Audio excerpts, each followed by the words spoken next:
What's up, everybody? Welcome to the first stream of the week.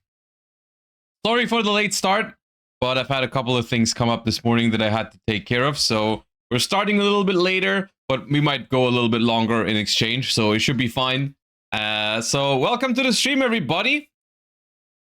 It's been a busy weekend, and we'll talk about all that today. We have a couple of things to talk about. You know, I did go to a couple of regionals, which I can report from, but also we have a couple of, or actually not a couple, but we have one national that happened in Europe, which was the first national of the season, the Swiss National Championships.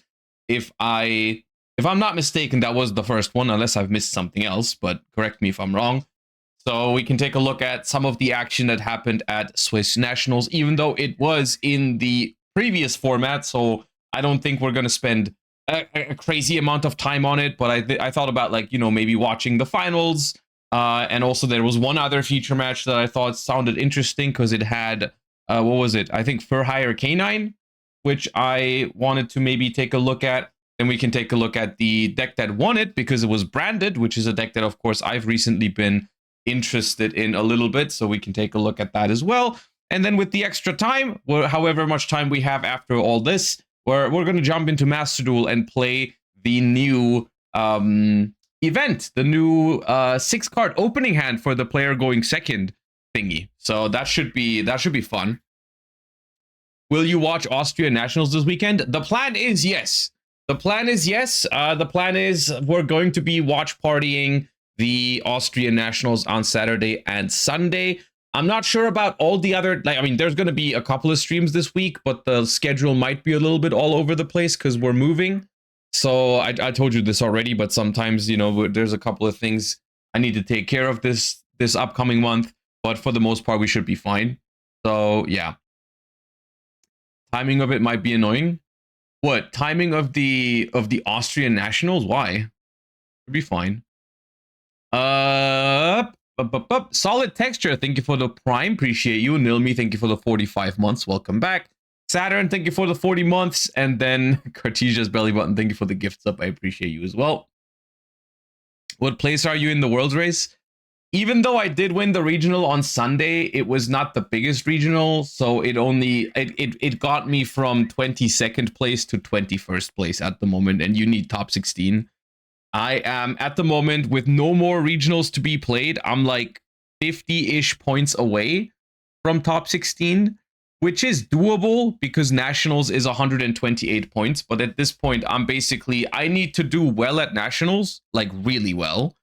And I'm still at the mercy of, I need a couple of other people in front of me to not get points. Because hypothetically, even if I win nationals, for 128 points, which would obviously be the best case scenario, there's not a guarantee that I'll get in there because the other people might get more points or enough points to stay out of range, right? So at this point, it's going to come down to just my nationals performance compared to other people's nationals performances, but it's all right.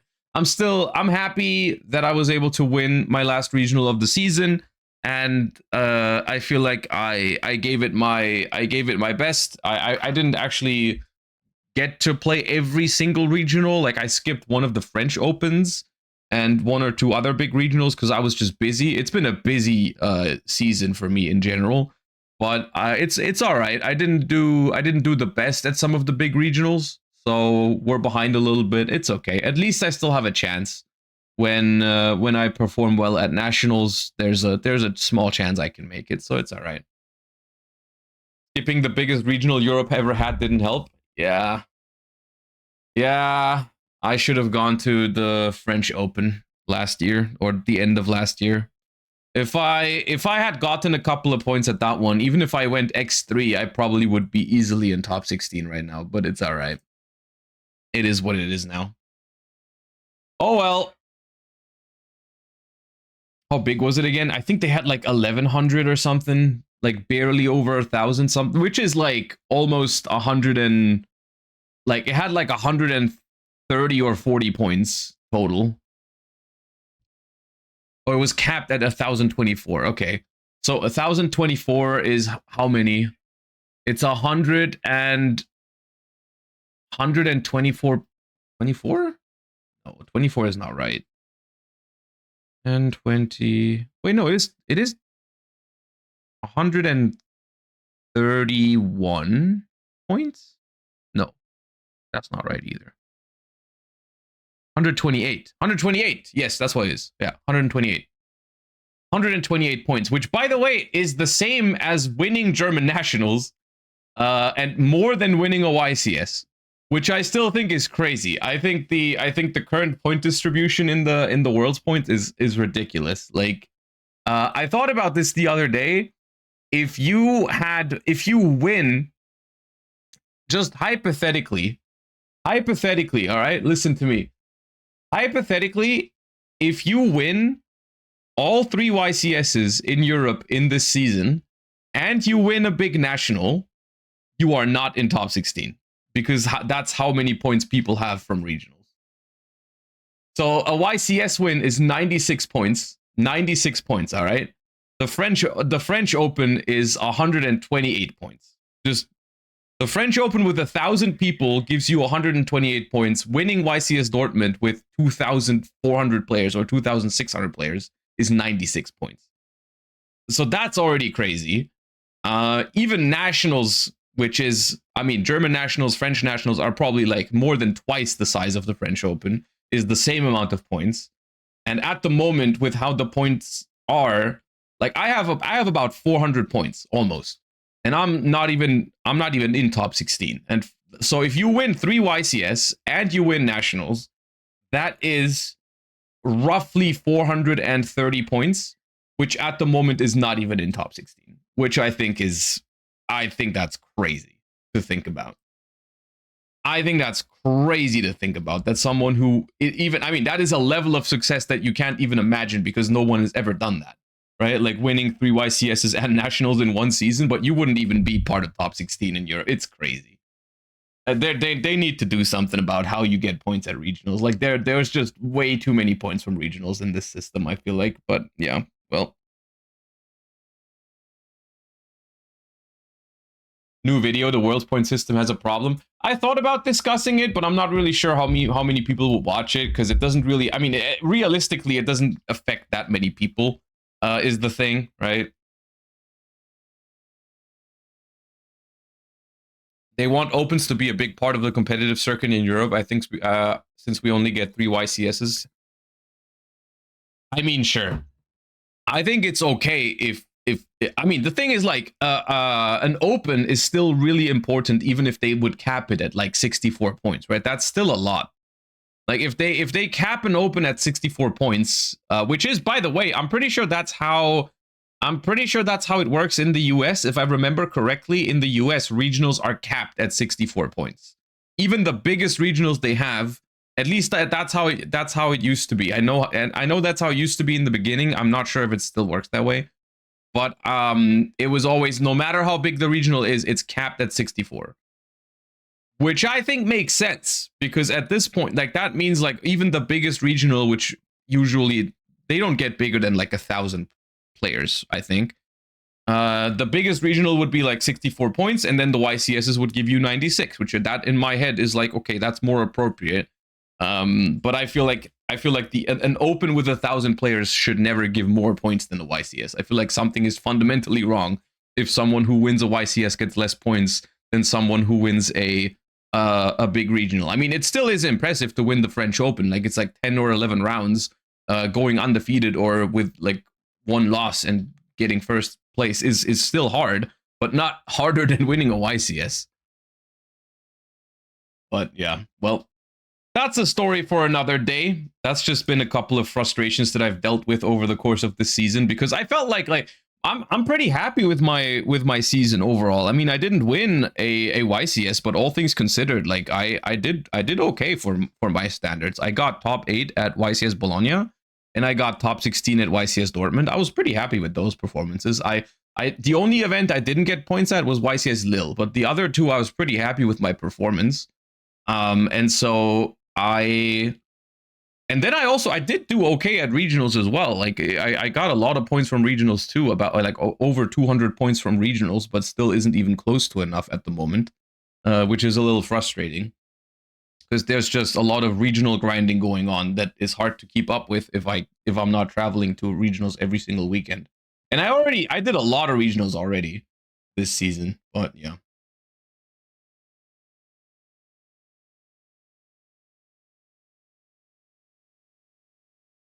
So the answer is win continentals. I mean, look, it's not over until it's over. There is still nationals to be played. And the couple of people that are in front of me, if I do well at nationals, they need to do well as well. Otherwise, I will overtake them. So there's still a chance. I'm not that far behind top 16. So it's possible. So I'm not giving up. And then also, we still have other ways, right? We still have other ways to go to Worlds. We still have European Championship for TCG. We still have the Duel Links Worlds qualifier, which I'm planning to play, and we have the Master Duel Worlds qualifier. So it's not over until it's over, but we'll see how it goes. People who don't live in France or Germany are so disadvantaged, right? That is another issue that I suppose I can't really complain about that because I am from Germany, right? But that is genuinely a problem, I feel like, because of how big regionals have gotten these days. Like in Germany and France, we have so many big regionals that, like, if anyone even wants to compete from other countries, if they even want to have a chance to compete in the World's points, it's not possible with just good YCS performances, right? It's not possible with good nationals performances. We've talked about it, right?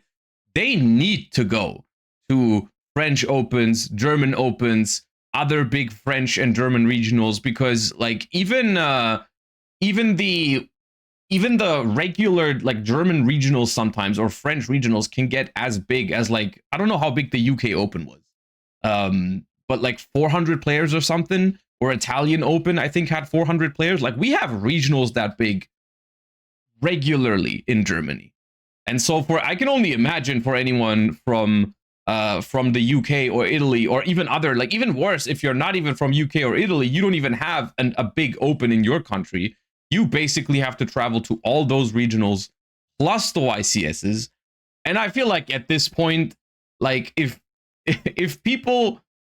Look, I'm all for traveling for Yu-Gi-Oh and enjoying the hobby, but I feel like it kind of defeats the purpose of a regional when someone travels from the UK to Italy or whatever to play the Italian Open or whatever. Like, I don't know. I feel like that's not the purpose of regionals, is to get people from like just taking like travels for multiple days. That's what you do for like a YCS, right? That's fine. That's like a multiple day event where you meet up with everybody. But just doing it for the World's points, it feels a little weird. It doesn't feel like it warrants that kind of like time and money just to be able to participate in the World's race. Because the thing is, ultimately as well, the thing that you have to consider as well is you're not even like guaranteed to qualify for Worlds at the end. Like, even if you make it through all of this, you gain the ability to play in a 16-player playoff for 3 spots. Like, the chances you make it through that are still relatively slim at the end of the entire season. So I don't know, man.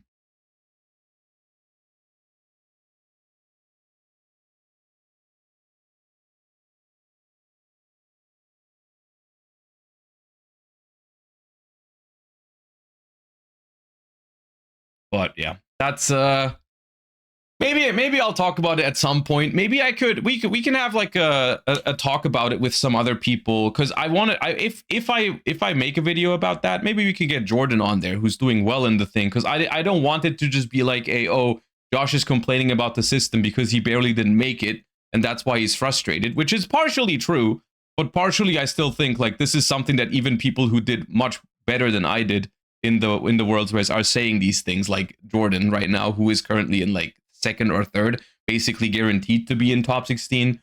Even those players are frustrated with how it went. So I you know, right? So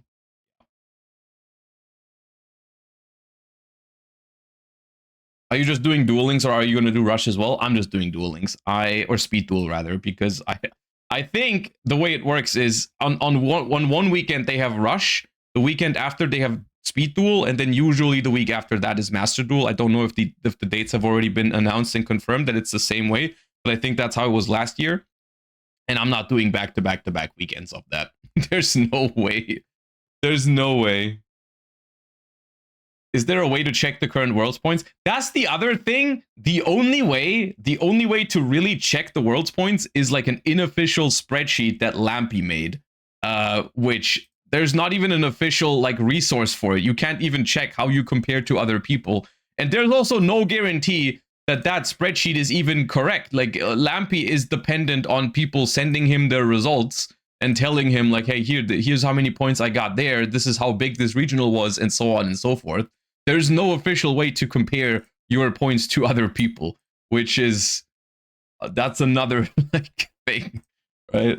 That's weird, but yeah. Yeah, this is the current standings. And the first 5, I don't know who did the math on this, but apparently the first 5 people are already safe in the playoffs. They cannot be overtaken by enough people anymore. I assume it's because the gap is around 100 and something points between all these 5 and the rest. So yeah, I'm on 21st right now with 391 points, which I think is accurate. I think is accurate. And 16th, which is where I need to be, is 59 points away, which is within reach from Nationals. It's within reach, but essentially I need to do very well at Nationals, very well. And I need a couple of these people up here to not do so well at Nationals. So in theory, right? In theory, if I, best case scenario, win German Nationals, that's 128 points, which would put me to 519. 519. So in theory, I can go all the way up to number 7 if I win. And then I need a lot of these people in front of me to not get more points, right? So if any of these perform well at Nationals, depending on how well they do and how far ahead they are, I can't overtake them. We'll see. But yeah, like let's say a somewhat realistic scenario. Let's say a somewhat realistic scenario is like I get around like top 8 or top 16 at German Nationals. That's like I obviously I can't promise that that's gonna work, but it's something I've done a couple of times in the past. So I could see myself getting like top 8 or top 16, and then I would get anywhere from 113 to 120 something points. So if I manage to do that, then there's a solid chance that I can make it, because I mean there's always a chance that not everyone here tops, right? Or does so well, right? Like for example, if I go up to 510 points, I'm all the way up here, and then let's say Julius only gets like top 64, he gets like 60 points, then well, he's still ahead of me. I need them to do not to do very well, basically.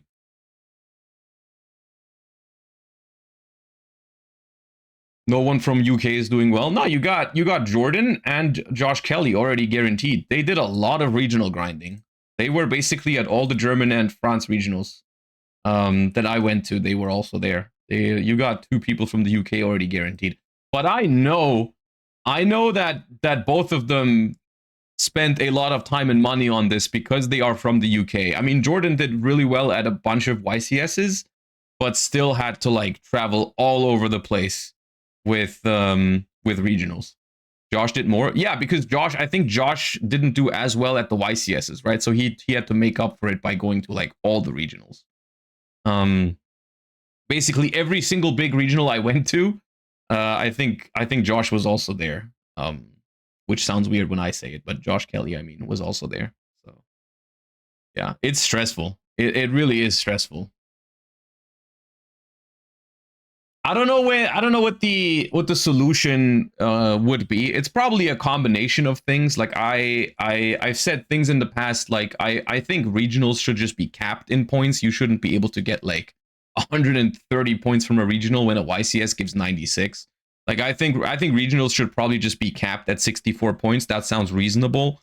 I also feel like honestly YCSs maybe they should give a little more points. Like I think a YCS if a regional is 64 points in this hypothetical scenario, let's say a French Open with 1,000 players is capped at 64 points. I feel like a YCS in Europe these days with over 2,000 players, I think the appropriate amount would be 128 points, not 96. So I think, and that would already do a lot. I think that would already do a lot if you do 128 points for YCSs and 64 points for regionals. I think that would already be the majority of the issues gone. And then also another thing that I suggested is like a best finish limit, which is something that I think Pokemon uses or has used in the past for their point systems with Worlds qualification, which essentially means like let's say a best finish limit of 10 means that only your 10 best regionals count. Which I think also makes sense. That way, like once you've reached a certain number of points and regional tops, you don't have to go to a lot more regionals. Like you can still improve if you have a really good performance if you want to, but there's still a cap to how many regionals will count. So I think that'd be like a combination of those things would be nice. Another thing that I thought about is they could take a little bit of pressure away from the system if they made it top 32 instead of top 16, which of course means a bigger playoff on the Friday, and it also means it's less likely for people who get into the playoff to end up qualifying, because if it's of course it's a difference if you play for 3 spots with 16 people or if you play for 3 spots with 32 people. It makes it harder, the playoff itself, but it makes it easier to get into the playoff, which I think would make the season a little bit more relaxed. It would also, I think, incentivize people to try hard for this a little bit less, because of course, you know, if it's 32 slots, you don't have to try hard as hard, and it also is less likely to qualify, so you're less likely to just like spend an entire season every weekend you go to tournaments. But yeah. Top 32 could be a cool one-day tournament itself. I mean, that's what it is, right? The playoff is a tournament on the Friday of the European Championship, in case you didn't know. The playoff is already happening on the Friday of Euros. That's a thing. At the moment, it's with 16 players. But the thing is, the reason why I thought of the top 32 thing as well is it happened like this in 2023 because of COVID. They canceled Worlds in 2020. Yeah, 2020. And so the people that were in the playoffs for 2020 and the people who were in the playoffs for 2023 were combined into one playoff with 32 people. And that also worked on the Friday of Euros in 2023. I was in that playoff. And it was fine. So, yeah. Just make a spot for playoff if you win a YCS. I would also like that. That's another thing. I think I think an ideal system, I mean, maybe not ideal, maybe there's still room for improvement, but the way I would currently do it is regionals cap at 64 points, YCSs give 128 points, the winner of a YCS is guaranteed into the playoffs, which is 3 people, and then you do top 29 from the points, plus the 3 YCS winners is 32 people, and that's your playoff for the Friday of the European Championship. And I think that's how I would do it. I think that would make the season more relaxed for everybody, because in order to get into top 32 or top 29 in this example, you don't have to try hard as hard. You don't have to go to every single open, every single regional you can go to. And it makes YCSs more rewarding because they give slightly more points than before. And it makes the regionals less important in general. I mean, they're still important, but they would be less so. And I think that'd be a great thing to do. So, yeah. Does every nationals give the same amount of points? No. The big 4 nationals, quote unquote, which are UK, Italy, Germany, and France, those give 128 points. And then it goes down. I don't know exactly what the cutoff is. I think there's a couple of nationals that give 64 points. And there's a couple of nationals that give 32, but I don't know exactly where the line is. Like, I couldn't tell you right now which ones are 32 points and which ones are 64. I don't know that. But there are a couple of, like, yeah. Swiss nationals was 64 points and like 200 people. I don't know how they draw the line. Yeah, that, for example, seems also kind of crazy, right? Like 64 points for 200 people is kind of ridiculous when you think about it. there's flaws in this system, all right? There's definitely flaws in this system somewhere. There are a couple, yeah. Where's Josh? I'm here. 21st. 21st, 59 points behind. So, gonna be close.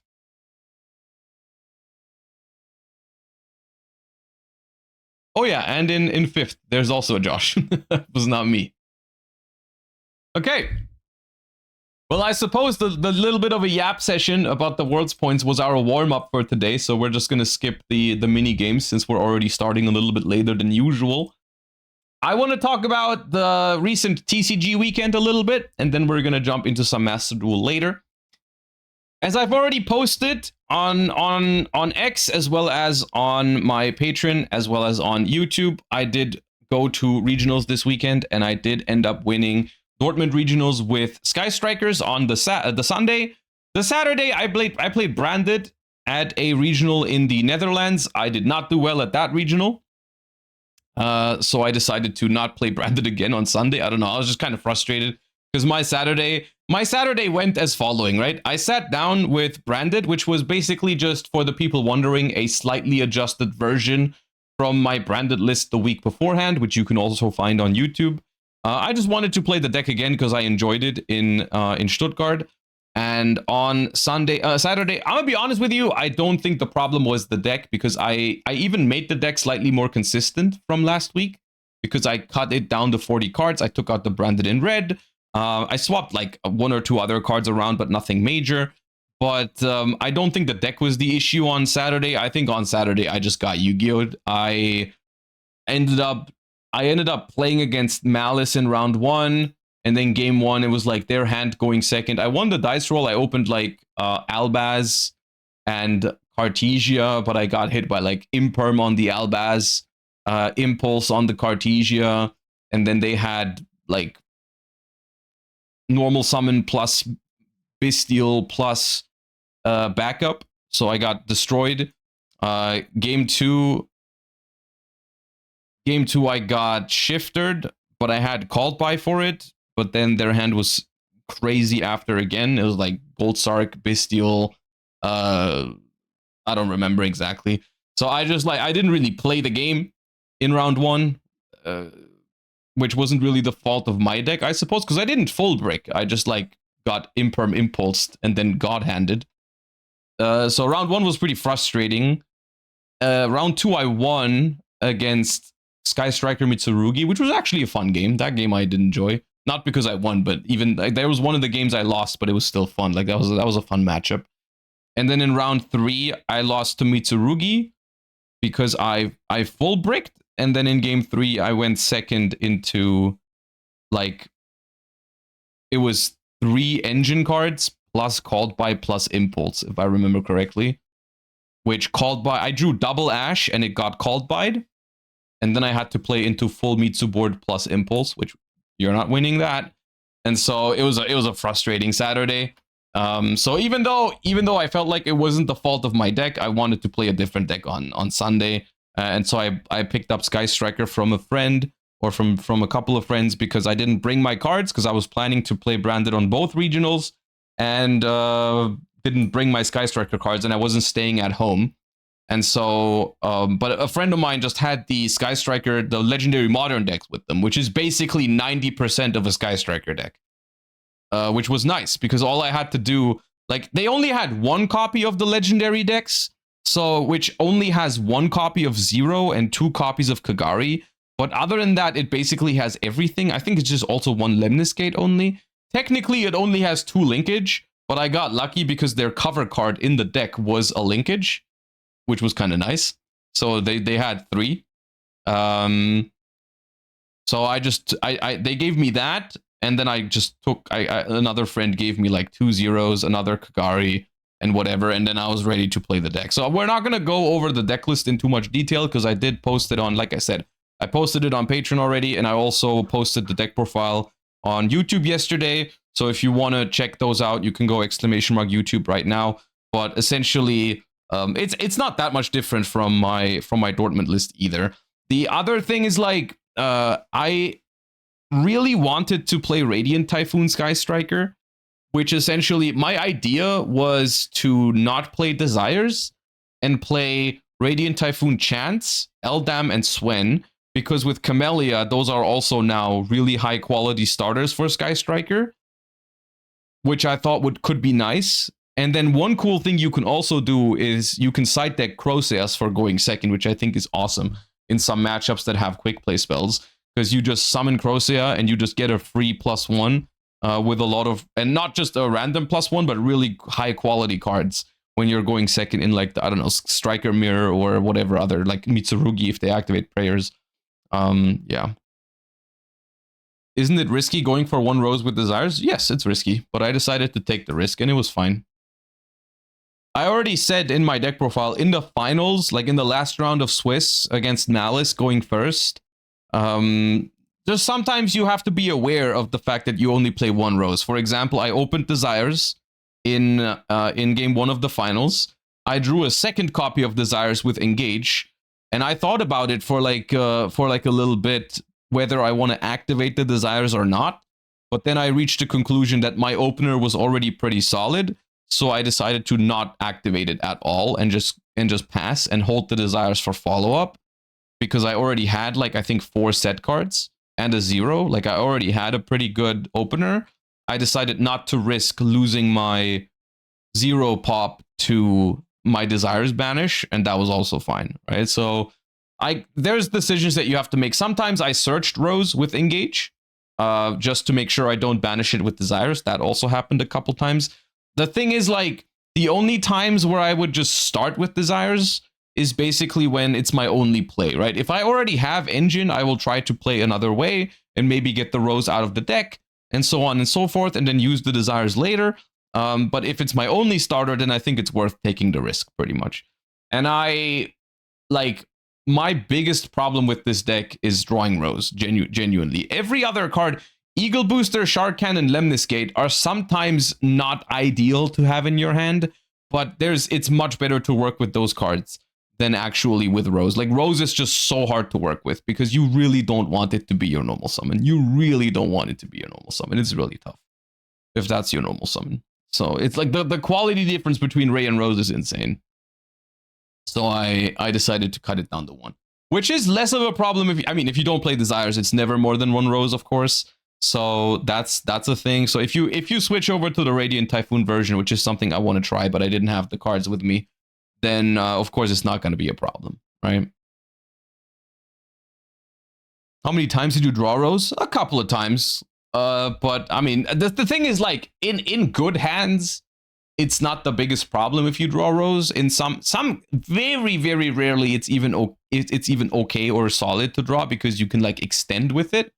Or like sometimes it just changes your lines sometimes depending on how things go, right? Like you can just go like Ray, link into Kagari, and then special Rose. You get the Kagari effect, and then you use the Rose and the Kagari to make 0. That's fine, right? But that only works if you have a spell in the grave that you want to get back with Kagari, right? That's not a...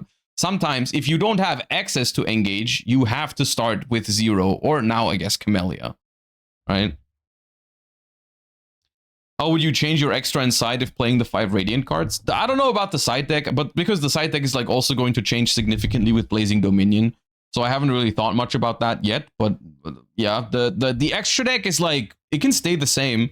The only thing you might want to change is you might want to play the Radiant Typhoon Link too, just in case you don't want to go for Camellia, right, with the Radiant Typhoons, just so you can get a free Mystical Space Typhoon. Yeah. Did you like Hornet Drones? Yeah, I did. I liked Hornet Drones. I think Hornet Drones is good enough to be played. What do you think of Vanquish Soul K9's positioning post Blazing Dominion? I think it is one of the more solid decks going into the format out of the current metagame. Like I think it's one of the better decks into Cool Tune. And I think that, I mean, that matters the most, right?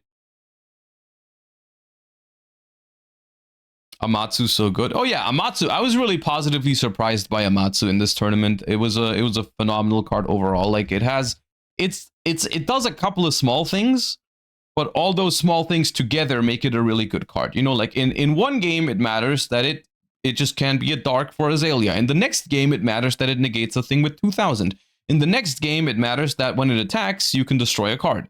Like, there's just so many small things about this card. And then in another game, maybe it matters that it points downwards as a link 1, which you only have Hayate that does that otherwise.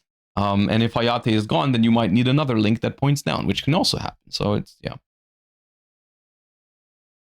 Did you love Camellia, or was it just okay? Camellia, and that's the annoying thing about this card, Camellia helps Sky Striker combo slop like way more than pure Sky Striker. Pure Sky Striker doesn't really need this card. It's fine. I made it like 2 or 3 times, but it's not nearly as relevant as, like, this card is basically much better for Yummy than it is for Sky Striker, which is unfortunate.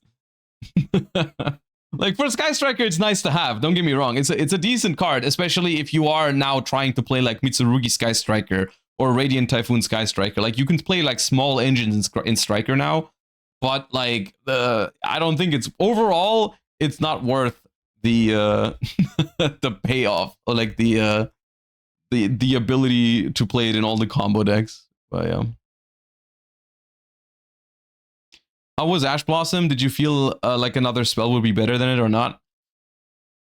Ash was okay. Nothing crazy. I mean, I played a lot of mid-range matchups. I played 2 Sky Striker mirrors, and Ash is really good in the mirror. Against combo decks, I opened it going second a couple times, and it never did anything. Like, I opened Ash against Malice in the game where they went first in the finals. Shocker, didn't win me the game. And like, in general, wasn't all that good for me going second.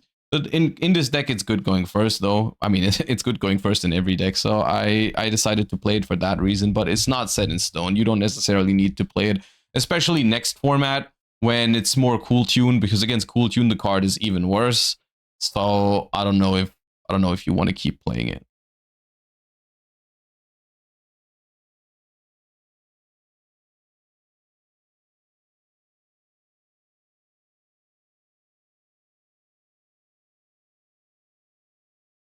Do you Ash Charmies in this deck? Depends on your hand, and it also depends on when they Charmy. I mean, you basically never Ash Perulia unless, let's say, you have double Ash Blossom and you just want to not give them the one draw. There, you could consider it, but you would usually not Ash Perulia. You can Ash Fualos, but you can also decide to let it resolve. It depends on when they do it. Like, let's say you normal summon Ray and then they Fuba, and then you can chain Ray and then pass on 0. Maybe that works. But if you use Ray effect and you have big plans this turn, then yeah, you can Ash the Fuba. Would you have added 1 Crown over Eagle? Eagle is the 3rd or 4th search and is better with multi-roll or better post side.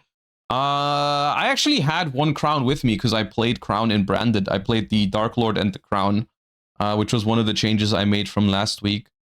So I could have played 1 Crown, but I wanted to play the searchable one, because I think in like the thing is, Eagle Booster only matters in a couple of select matchups, and I think in those matchups it actually has a high priority for searching it. Like, for example, against Radiant Typhoon, this deck has a very, very good Radiant Typhoon matchup in my opinion, but one of the problems is that you can die if they have Sheena, which is a problem, but you can play around that with Eagle Booster. Would you share your branded list? Okay, so my branded list off the top of my head is the same list I played last week, minus branded in red, minus the Golden Sword Soul, and minus 1 other card. But I forgot which one.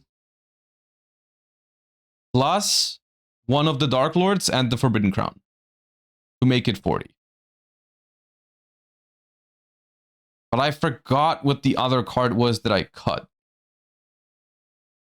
No, I left the open. The opening was still there. It was still a 1 of opening. What was the other card I said was cuttable?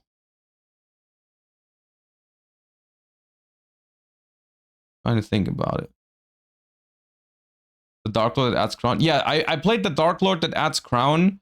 because it solves one of the problems that I talked about in my deck profile, because I like sometimes I didn't have a good send for Grand Grignol, so I wanted to play the Dark Lord for it. Merc? No, I kept Merc and Gold Sark. Oh yeah, it was the Shrouded Dragon. I took out the Shrouded Dragon. Yeah. The Albion. Yeah, that one. Here's a funny thing about Gold Sark and Mercurier. In the game where I you guys are gonna know what I'm about to say. In the game where I full bricked against Mitsurugi, I put my 5 opening cards on the table face down and I picked them up one after another. And it was like Ash, Droplet, Gold Sark, and Mercurier. Was the last card I picked up, was Mercurier. So that was a roller coaster of emotions. I was like, oh my god, I only have non-engine. I need to play. Oh, thank god there's Gold Sark. And then I picked up the Mercurier as the last card, and that was awesome. And then I died because one Ash was not enough to stop them.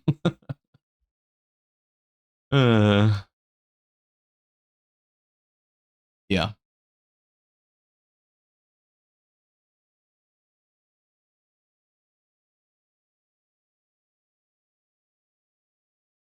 That's why I do not trust the Cockatoриum bird. Someone told me that like it's a solid card to play because it makes branded fusion better. So I guess here's some food for thought if you're trying to play branded, but I haven't tried this yet. But I like one of the thoughts that I have in order to make the deck more consistent, because I did say in my branded video, I did say like, oh,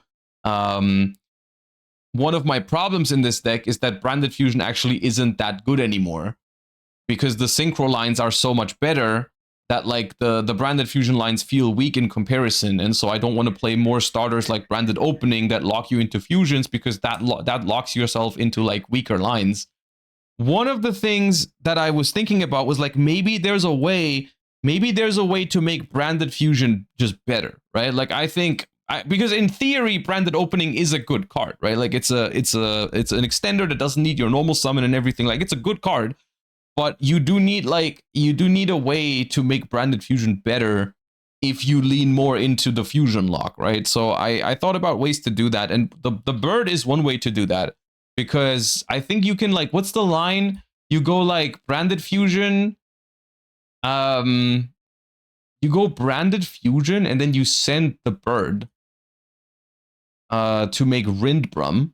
And then you contribute the Rindbrum to bring back the bird, and then the bird banishes Merc, and then gets you Fallen of White, which still gives you a pretty solid setup off of Branded Fusion, which is maybe something to consider.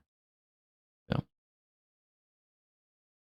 The other line is Branded Sword. We're gonna talk about the one that won Swiss Nationals today. Yeah, I wanted to watch some feature matches first from the Nationals, and then we can watch some deck profiles from Swiss Nationals. I wanted to take a look at that. I haven't seen it yet. I don't know exactly what the plan was with the Branded Sword. I'm sure they're talking about it in the deck profile, so we're going to talk about that a little bit later. What's your opinion on Power Patron next format? I can't give you an educated opinion on that yet. Like, I haven't really tried the deck enough, especially not with the new card from Blazing Dominion that they just announced. I do think, from what I've seen, just from what I've seen, not from what I've tried myself, I think the new card changes it quite a bit. The TCG exclusive, the Shade, the whatever, Shade the Obscure, I think is what it's called. Like, that card seems very good to me. I will say, before they announced that card, I did not really believe in Power Patrons for the next format.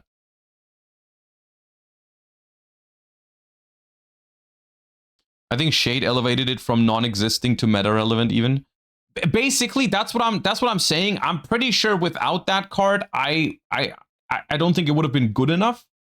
But I don't know where exactly the release of that card puts it, right? Like, maybe it's still not good enough, or maybe it is now good enough. I have no idea. right? That's just something, because they announced that card and then I was basically gone for a couple of days for my regional, so I didn't really have time to really think about it. Doomsy and Archmage are like top 5 in the OCG. Yes, but the situation is quite different over there in general. They have a couple of more broken tools. They have another set that already came out that has more support for those decks, like especially for like, yeah. What is the next TCG tournament on your schedule post Blazing Dominion? German Nationals. There's no more regionals now. There's no more regionals, so basically my schedule for May is just, we're going to be, whenever possible, we're going to be live watching Nationals together on the weekends. I'm going to the French Nationals, but I'm not going there to play. And then I'm going to play German Nationals, but there's no regionals anymore. So I might go to locals a couple times, maybe post Blazing Dominion. I can play one of the, maybe I can bring like the Power Patron deck to locals or something just to give it a try and record it. But in terms of big tournaments, it's just German Nationals now. The next month. How come you're not playing French Nationals? Because you can only play one national every year. And if I can, I prefer playing German Nationals because I'm from Germany. And the only reason I played French Nationals last year was because the Master Duel Worlds qualifier was the same weekend as the German Nationals. So I really wanted to play the Worlds qualifier. And that's why I chose a different Nationals. But we can unfortunately not play multiple Nationals. Or I say unfortunately, but realistically, it's probably better this way. I mean, technically it's cool if you can play multiple Nationals, but just imagine like the sheer amount of like stress when there's national season and you can play Nationals every weekend. It'd be kind of crazy.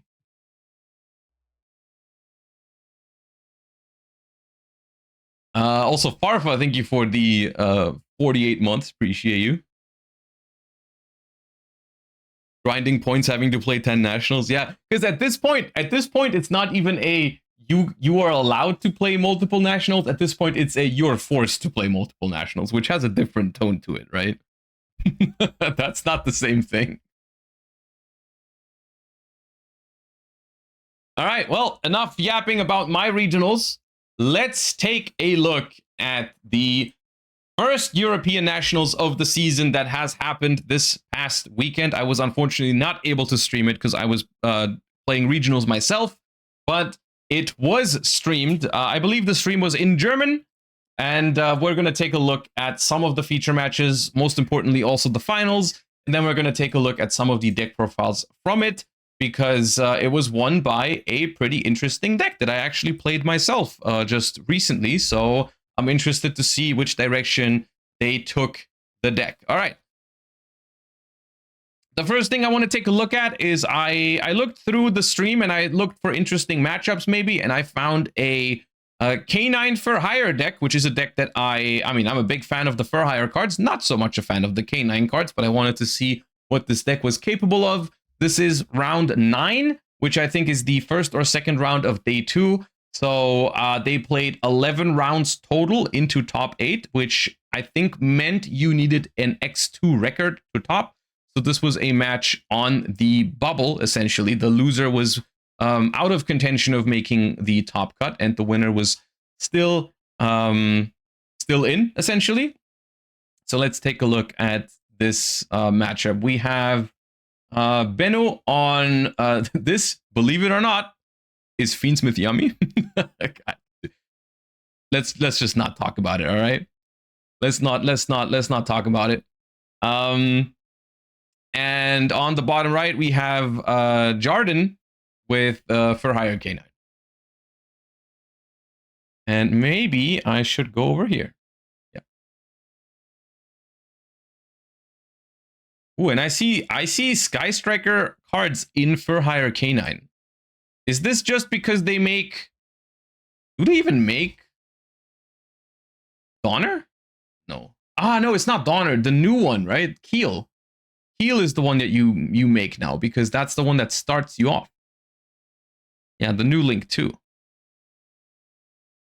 Which gets you access to, I believe it's the field spell, but I think they have the field spell already in hand.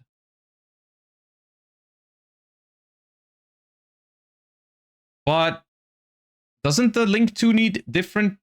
Oh, it is different types because the token is warrior, right? This is the one I'm talking about. Keel Shipwright for Hire, which on summon, I believe, sets you a for hire spell. But joke's on you, they already have it in hand. So we're playing through the Imperm here. We already see the impact of Rarity Collection 5 here, as this Imperm was is the alt art as well. I think the Ghost Bell in the K9 players, the for hire player's hand, is also from the Rarity Collection. Ooh, we got Ash Blossom as well, though. Riveting gameplay, normal summon Ghost Bell now. And that makes Donner. Donner can now tribute itself. Ooh, we chained a thing. This is the new spell that needs... This card is custom, but it needs you to have an open board. And you can... I think you can only summon Fur Hires for the rest of the turn. So we're going to summon Beat from the deck. Then the Donner is going to resolve, summon Keel from the graveyard, and now Beat is going to search because it saw the Keel being summoned,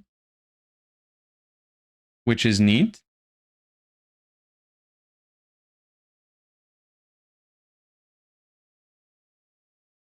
What is the top duelist playing? It says it right here. What do you mean? Just read it.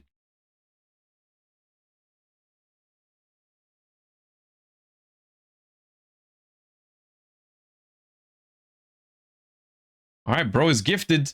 Imperm Ash Nib. And now... Oh, dude! Wait, that's cracked. Okay. Actually, I don't even know if it's that cracked. Unless they, like, excavate Izuna now with Rafal.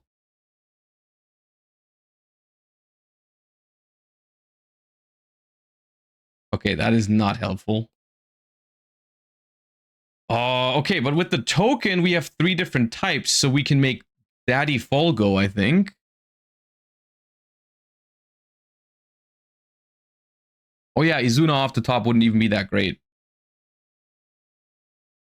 Make who? You heard me.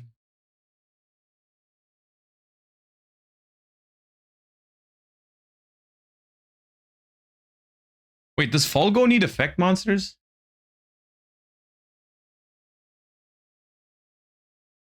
Folgo...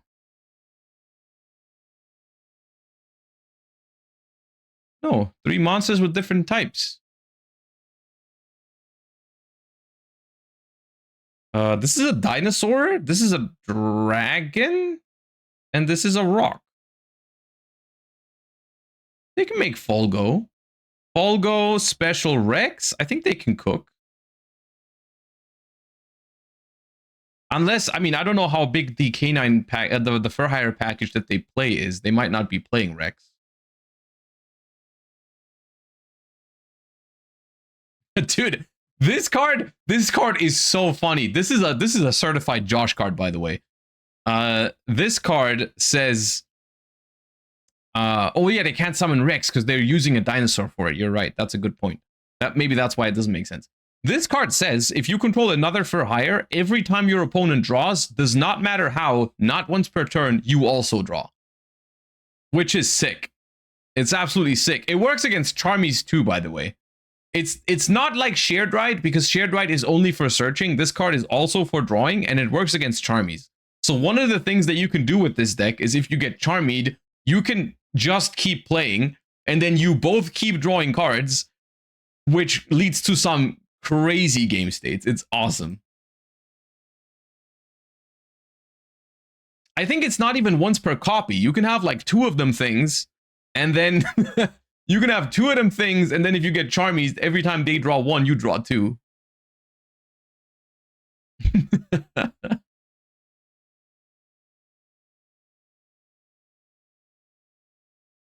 How is this ruled in the TCG in the draw phase? What do you mean?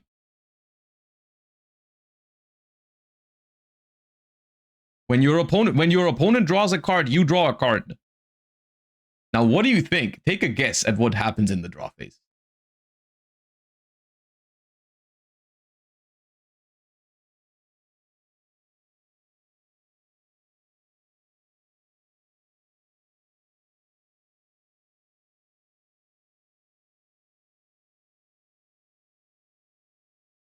OCG has different text.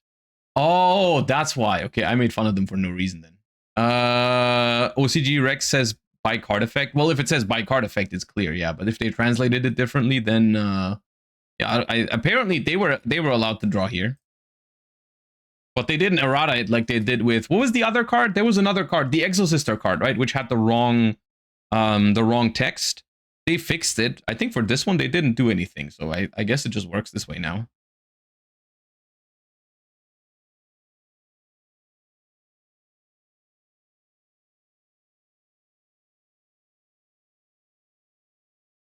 Whirlwind makes Rafal free. That's cool. Yeah, I think Whirlwind you can banish instead of discarding for one of your for hires, which is pretty sick. Whirlwind is a crazy cool card, but it is, I mean, the lock on it is pretty harsh, and also the restriction of having no monsters, but it's a really good card.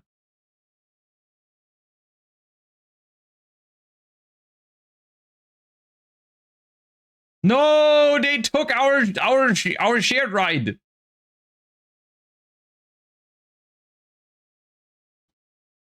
That's rude. Give it back. They seem to have not drawn any yummies. Ah, well, there's a fix for that. Fortunately, so happy about that.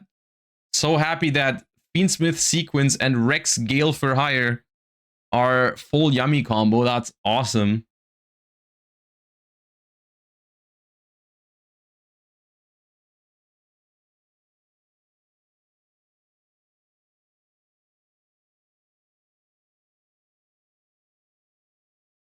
How did we not force the Rafal with Engraver, by the way? We were talking about other things and I completely missed that. I think the Rafal was able to negate Sequence, but why and how? Why did we not force it with Engraver before making Sequence? Oh, Rafal negated Requiem. And what did Sequence do? What happened to Sequence?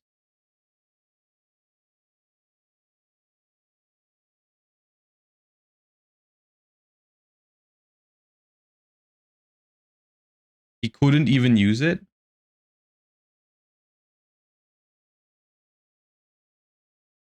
He didn't have enough light. Wait, how did he not have enough light fiends? Because he definitely had Requiem and Lacrima. I guess they didn't want to shuffle those back. So they made Sequence, then realized it wasn't worth using it. And then in order to get back to 2 bodies, they just had to have Talents. Engraver put 1 back. Right.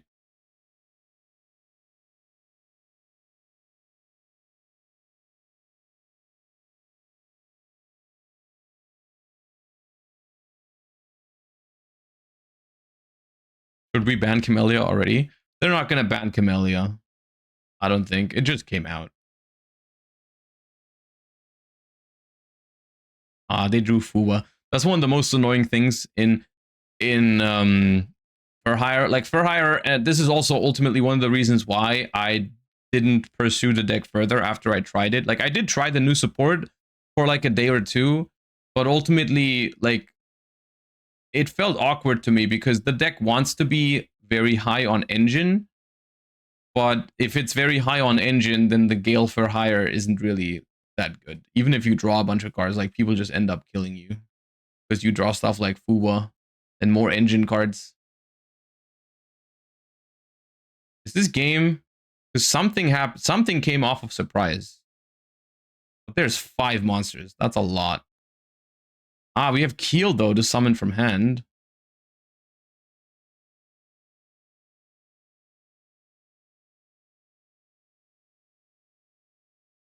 They're banning the Cupsy Synchro and not Hornet drones. Dude, I'd be so down for that.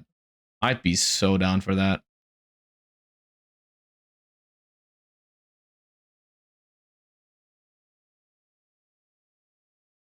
Drones probably has to go. That'd be another way of doing it. Yeah, they could also do Hornet drones.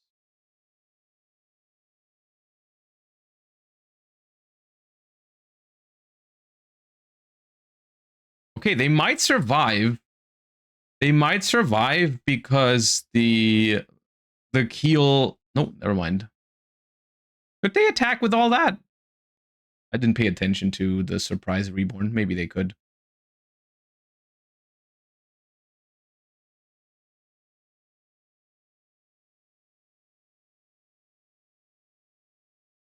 Drones dying for the sins of slop again. Yeah, but that's all right, I think. I mean, even as a Sky Striker fan, like, drones is not that important. It's all right. We can live without it in Sky Striker. We don't need it. All right, game 2. Yummy Fiendsmith took the first game, but I mean, their hand was pretty good.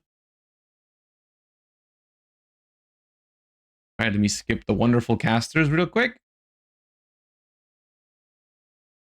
And we see, ooh, they got the 2-card combo going on with Rex and Beat. I believe Rex also summons them one after another. So you summon Beat, and then Rex is summoned after, which means Beat sees the Rex being summoned. So you can search with it. Now we have Rhoda. Now that we haven't gotten hit with... We have not gotten hit with a Droll Lockbird, so we can Rhoda for probably just another copy of Beat. I don't know if you even play multiple warriors in this deck. No, it's just another Beat. Which does confirm, I mean, they're playing a bigger Fur Hire package than I expected. When I saw that that was called Fur Hire K9. I vibe with that. I like that. That's fun. All right, and now we summon Rafal. Rafal gets to excavate the top 2 cards of the deck because we control 2 other Fur Hires. And we can add one of those to the hand.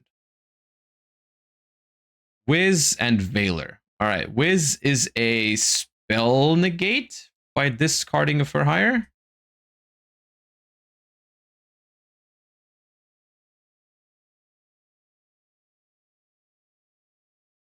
Hey, yo, Cool Word. Thank you for the 5 gifties. Man of your word. I met Cool Word at the regional in Netherlands on Saturday, and he said if I guess his username, he'll gift 5 subs. I needed a couple of hints, but ultimately I got there. He had to tell me the first couple of letters of his username, though. Took 4 hints. Okay, yeah.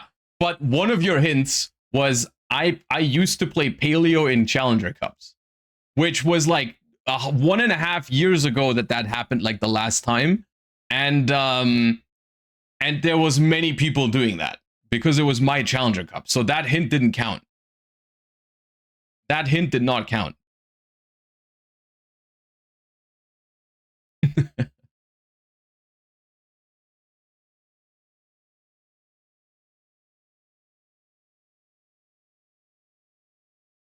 Okay, there's Rex.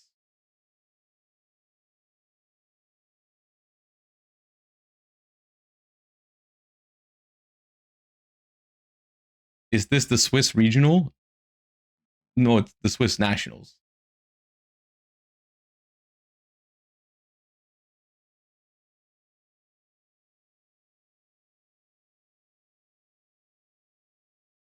Did the Yummy player choose to go second? No, they won game 1. Ooh, they even play the trap. This is more base than I expected. This is basically just for hire. Do they even play? They don't even play K9s. It's just Izuna. Oh. Uh-oh. Dude, just when I said it's base, they get nipped for their life savings. Did they negate Ash with Rafal? I guess so.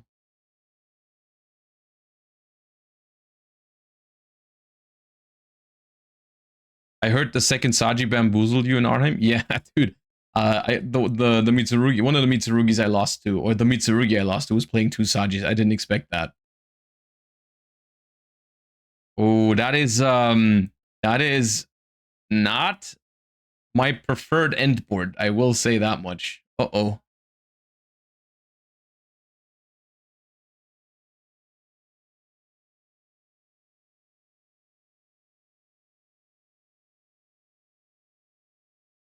I guess the question you gotta ask at this point is, was it correct to negate the Ash Blossom with the Rafal if you get punished so hard by Nibiru, which you saw that they were playing in game 1 already? Right?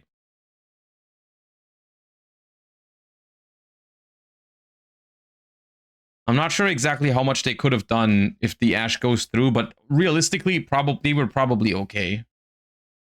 With the kind of opener they had, I think they were fine, even if the Ash resolves.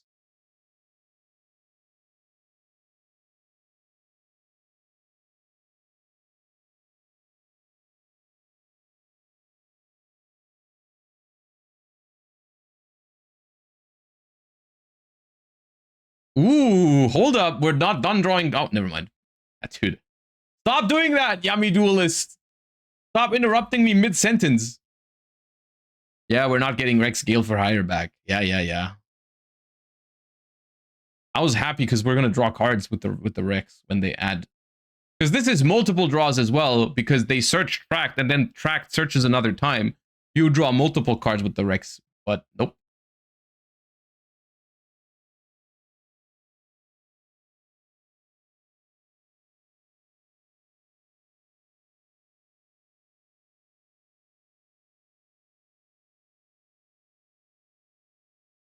All right, they're using the, I believe it's called secret technique to, I think it, doesn't it banish the nib? Not that it matters. I don't think it matters, but I think it banishes.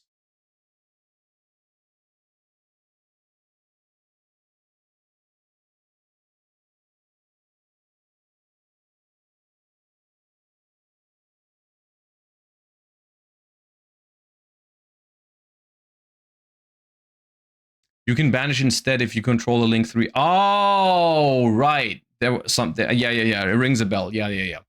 It's a banish if you control a big for hire and the link 3. Yeah, okay. Right.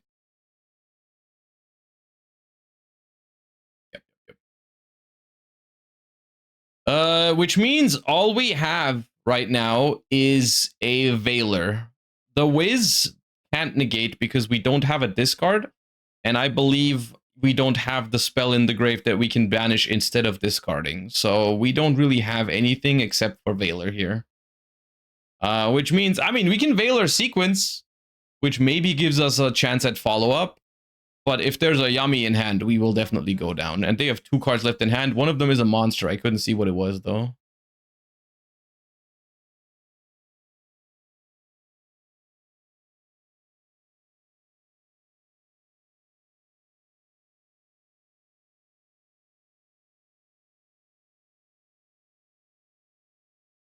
The question, do you Veil? Okay, you Veiler the Camellia.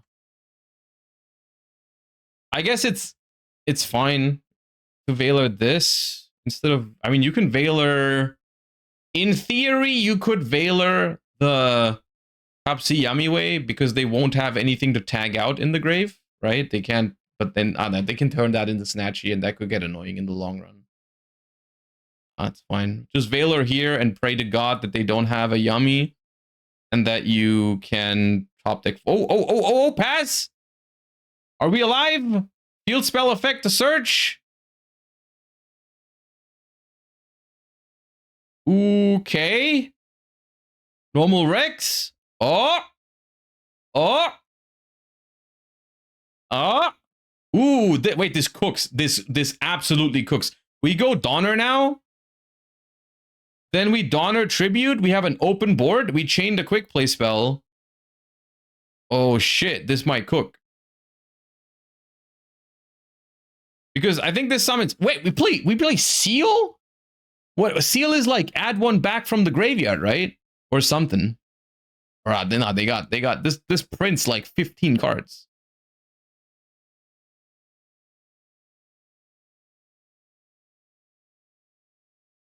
Wah. Why did we only summon 1 from Whirlwind? Yeah, I don't know. I think that can summon 2 if your opponent controls a monster, right? You could have summoned 2. And we had more, definitely, as you can see. The K9 might just be Azuna Lupus at this point. Yeah, I don't actually think it's K9 for hire. 2 monsters or more. Oh, okay. I think you just take Nib here or Insurance next turn. Could also take Droplet. I mean, it doesn't really matter that much. Boom! All right, well, no Yummy. No Yummy. and we were able to do it. We didn't even have the top deck follow up because the field spell guaranteed it. That was nice. The problem is I don't know how good the matchup is going second into Fiendsmith Yummy. That deck seems very hard to stop with hand traps. You better activate Fuba. Otherwise, I don't think... because Caesar is very good against Fair Hire. Like, all of the good starters in Fair Hire die to Caesar. Alright, let me fast forward a bit again. That's the advantage of rewatching instead of watching live. We can fast forward to game 3.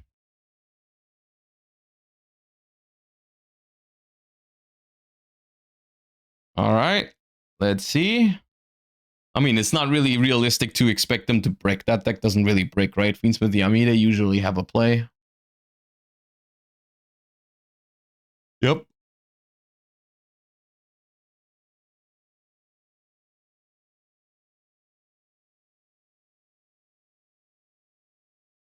I don't think there's a Fuwa. I see a droplet. So maybe? I think I see droplet, hornet drones, and fossil dig for K9 for hire. So maybe we can do like a fossil dig, chain, hornet drones, and then droplet for 2 for free, maybe?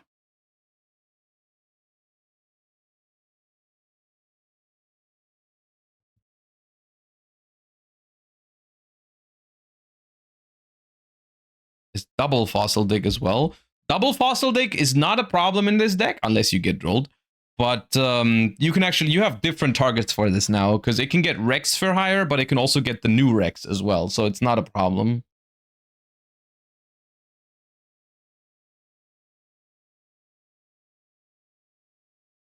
Discard Marshmallow, add Cup C. Playing around Azuna here by discarding the Marshmallow is definitely smart.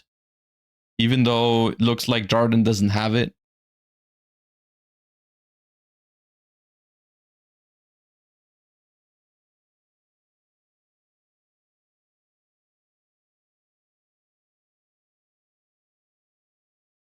Why does Fur Hire play drones? It's a starter for that deck as well because the new Link 2 just says 2 monsters with different types, I believe. And Hornet Drones is a warrior, and the Sky Striker Kagari is a machine. So you can do that with those.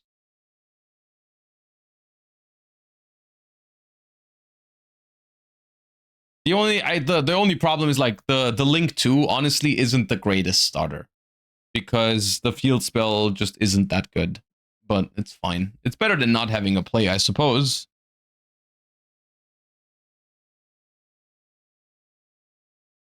Europa Boy, thank you for the 38 months. Welcome back.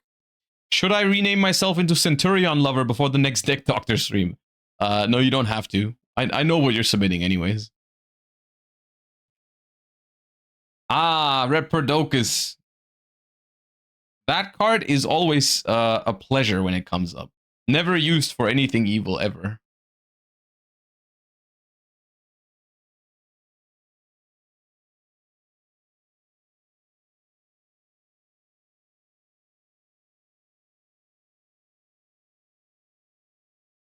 Never can confirm.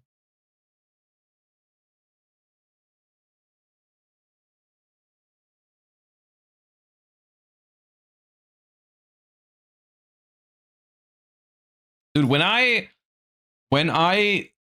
scrolled through the feature matches this morning just to look for which ones I want to watch on stream, I'm happy I didn't skip this one. I was very close to skipping this one because it said Fur Hire K9, and I wasn't really trying to see a K9 combo. But I'm happy I'm happy I kept it in because it doesn't seem like it actually has many K9 cards. It's actually just based pure Fur Hire pretty much. I think it's just Izuna as a hand trap, which is awesome.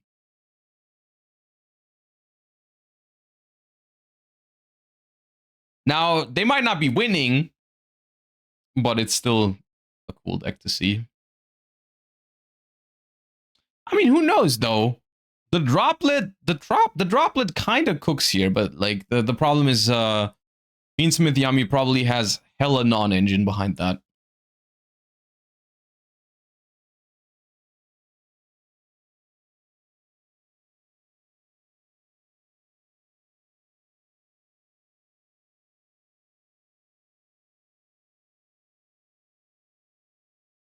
Wait.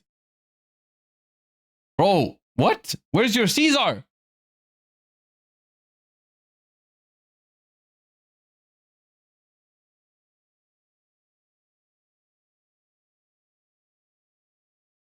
Where did the engraver go?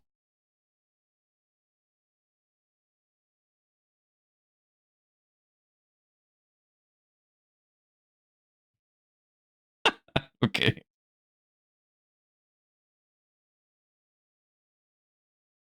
Dude, I'm telling you right now, this never happens if you don't have an out to Caesar. Essentially, the only reason this is happening is because they have dropped it anyways. So the universe is like, oh yeah, let me pair you with the guy who messes up the combo and doesn't actually end on Caesar. If you don't have an out to Caesar in your hand, they never fumble this. Never. No way. Oh my god, 3 face downs cannot be good. That cannot be good news.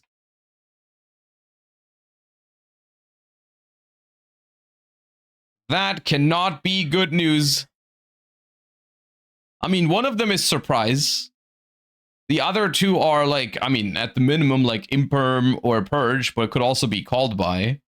Dude, please don't draw Fuwa for turn. Actually, Fuwa wouldn't be that bad here. Ooh, they drew Ash for turn, even better. Wait, that's awesome.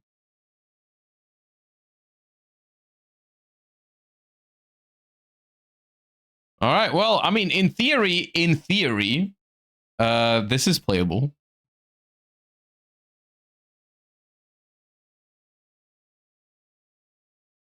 I think you go Fossil Dig, Chain Hornet Drones, Chain Droplet.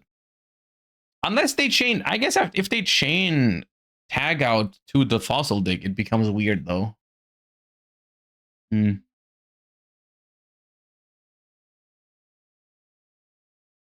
Oh, they got Solemn Warning. That's awesome.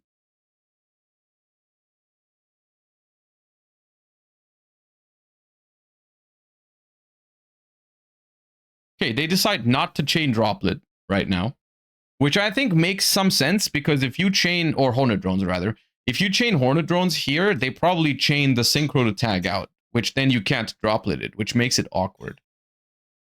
No Droll in Lockbird though.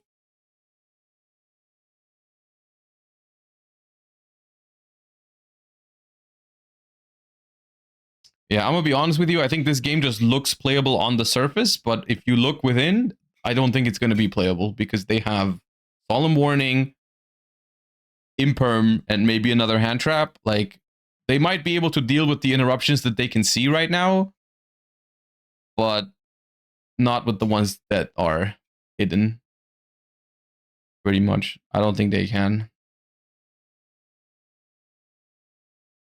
They do have multiple pushes. So the warning alone isn't enough, but the warning on top of SP, on top of the yummy cards, on top of probably Imperm, or maybe Nib, or whatever they have in hand is going to be rough. Oh, and they play Assist Yummy as well. Okay, that's another interruption, essentially. That is good against the Droplet, too, I believe, because that lets you Synchro Summon, even if your stuff is negated.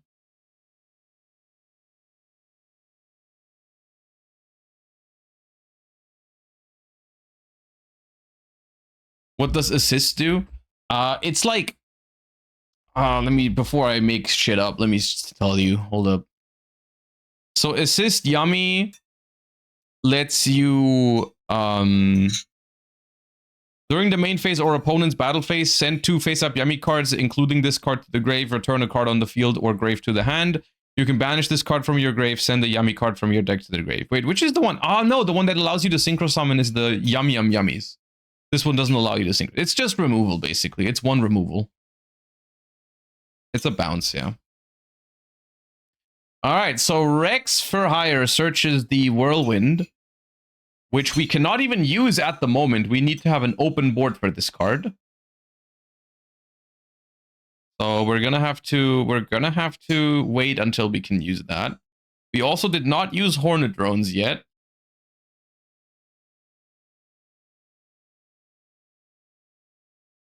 So I think at this point, the only thing that we have to keep playing is we have to start with the Rex.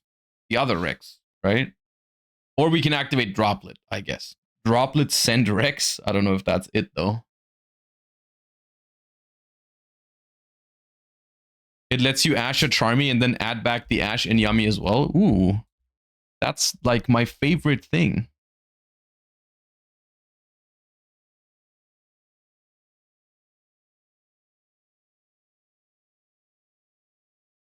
Okay, we drop and we send Hornet Drones and Rex, which is Spell and Monster, which could let us handle the Synchro as well as the SP. The problem is, yeah, we are going to do that. The problem is that with Yummy Surprise, they can still revive Snatchy and do some crazy shit. All right, we've cleared our board for our good starter, and here's our good friend, Omni Negate. And now we have 3 cards left in hand, and this is never going to be enough.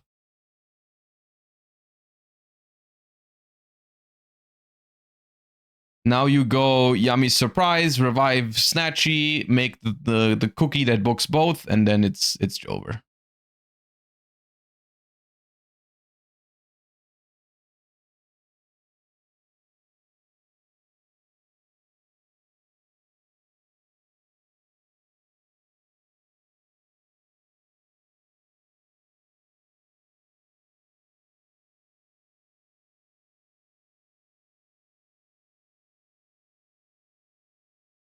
They choose to use Assist instead to bounce the Rex back to hand.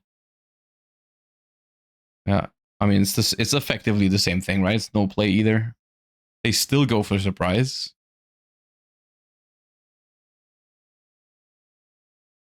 Is it not supposed to send field?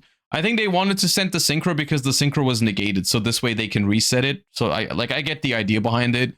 The Synchro was droplet, so now they're sending it and bringing it back, so they essentially unnegate it. So now it can tag out again. I think that's what they're trying to do. But yeah.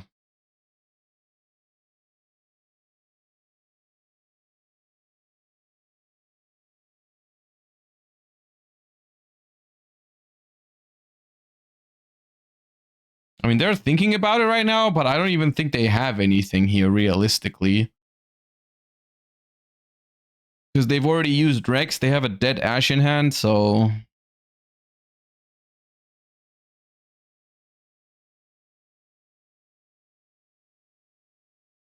yeah, they got nothing.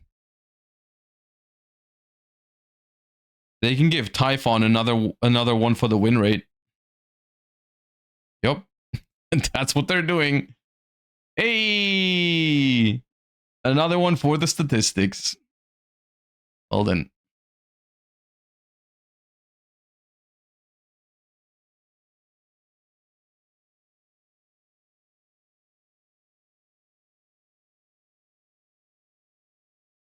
Unrelated, but did Chopper take out the Eye of Sauron? Dude, the Chopper I picked up at the regional on Saturday because I dropped after round 3. I had so much free time. I wandered around the city and everything, and like eventually I just picked them up. Because I had so much free time, I didn't know what to do. So I just put them there. Because I had to wait for my friends who were playing in the regional to finish it. I spent like 5 hours or something in Arnhem. It's a nice city though. It was a nice day. Not what I was planning to do, but I had a good time.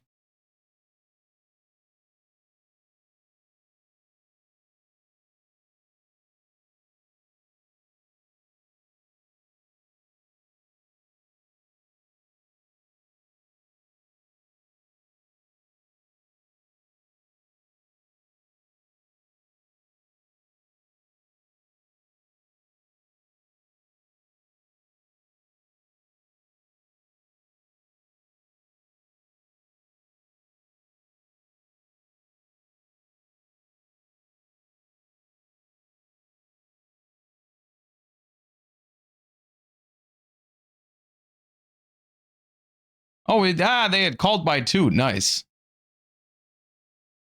Yeah, dude, nah, that's your fault. You didn't beat Yummy Fiendsmith combo plus called by plus warning.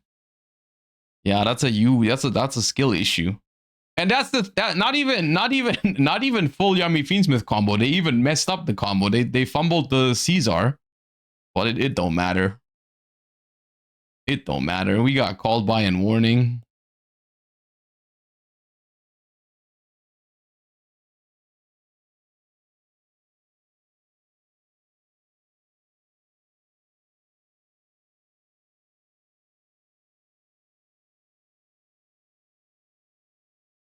What is the earliest you've dropped a YCS or national?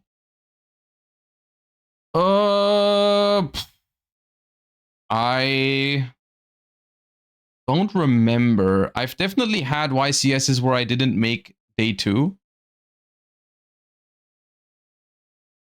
When I went X3, I don't know if I ever had an X4 at a YCS on day 1. I don't think I did.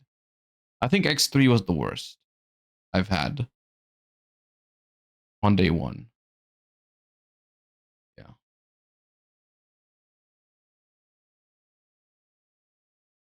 How far did you go with Libro? I think Libro was the same. I think with Libro I went X3 and my tiebreak was not good enough for day 2.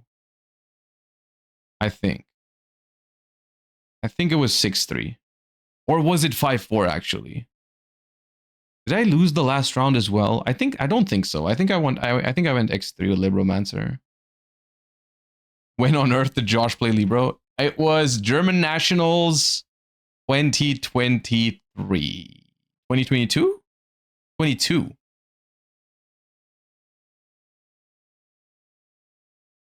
Don't you just drop X3 at most events? Usually not, unless I'm having a really bad time. Like I just play it out because I don't really know what else to do. But I also to be fair, this has happened to me very, very rarely. Like X3 on day 1. Happened to me at YCS Lille. And I think the last time it happened before that was legit the Libromancer one in 2022. So like 4 years before that. Yeah, I think. Yeah, pretty sure. All right, well, they were just going through the movements, but yes, Yummy takes down Burhire here in this feature match. GG's. All right. The only other feature match that I have selected was the finals. I've been looking through the feature matches and just the matchups themselves. I haven't actually seen any of the games, but most of the other things I just like felt like, you know, with the new set around the corner, there just wasn't anything super exciting. The top four of this tournament apparently was really interesting. I think they had like a 90-minute top 4 because it was untimed. So I decided not to watch it on stream because it's hella long, but it's probably a fun watch. So if you want to, you can go check it out for yourself. But we're not watching an 80-minute. We're not watching an 80-minute top 4 game right now. But it's probably very fun. But I didn't want to spend that much time on it. So let's just take a look at the finals, which is Branded against Vanquish Soul K9. And it is Vanquish Soul K9 going first.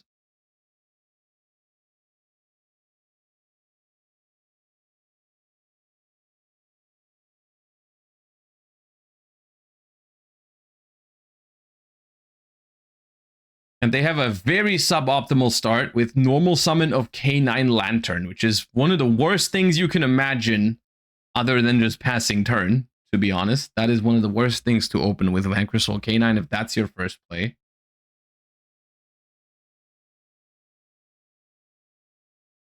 They add Case.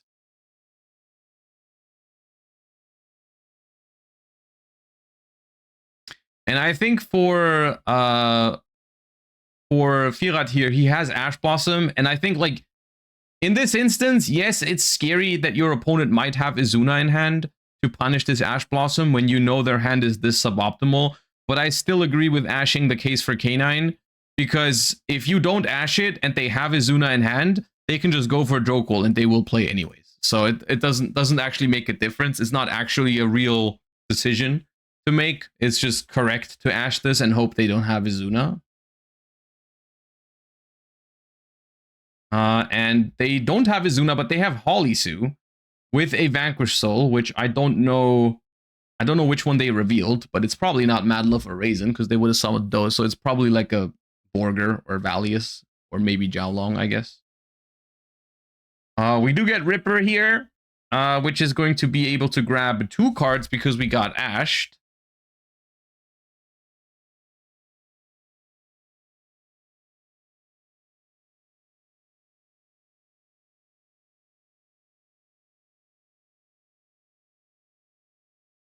Can't see what they add. Oh, they added. Oh, they don't set. So did they draw the quick play or did they not play the quick play?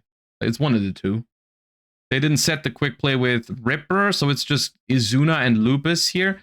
Okay, Izuna and Lupus also tells me they did not reveal Jiaolong for the Holisu. They must have revealed Borger or Valius.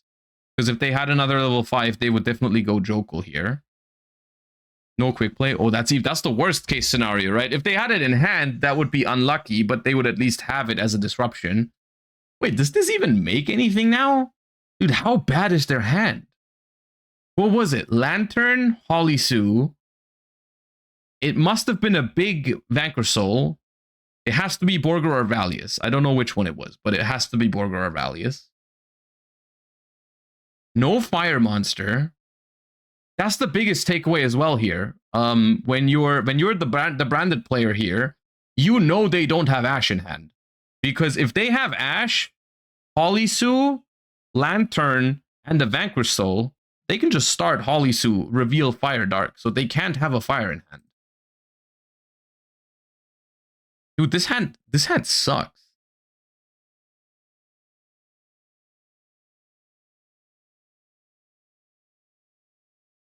They go for Nash Knight. Do they rank up the Nash Knight into the Masquerade? I think I would. Actually, you lose targeting protection, which is much worse into Fallen into Virtuous. I don't know.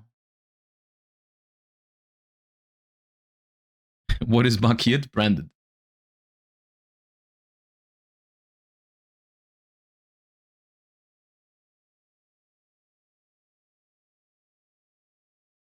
Yeah, this board is beatable for branded, especially if you know they don't have Ash Blossom. That makes your life a lot easier. Don't have to worry about that at all. Normal summon a Luber.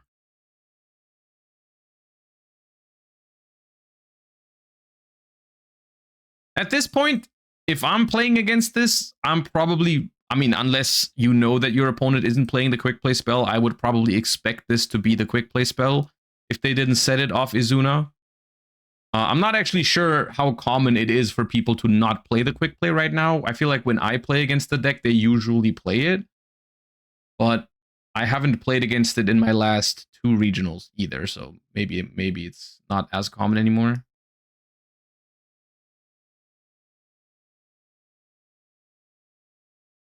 I hope branded players are called Marky in Germany.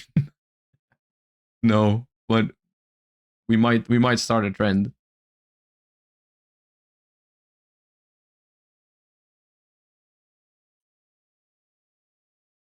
Marks.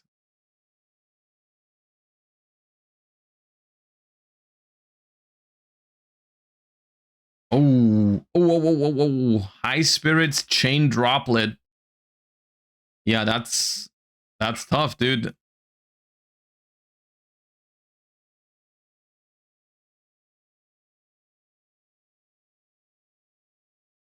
That's tough.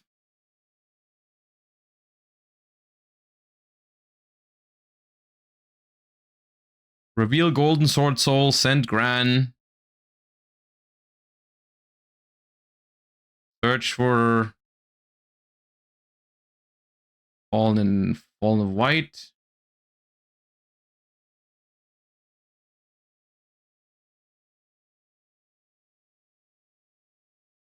If you guys are right and they actually just don't play the quick play and the set is just the Vanquish Soul trap, then this is like, honestly, probably the worst possible opening hand for Vanquish Soul K9 that isn't outright a brick.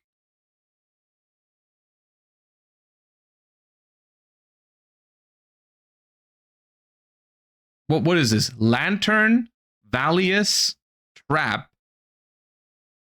Lantern, Valius, Trap, Holisu, and one other. That's god awful. Bell. Okay. Yeah, Bell. And they have Branded Fusion. Jeez.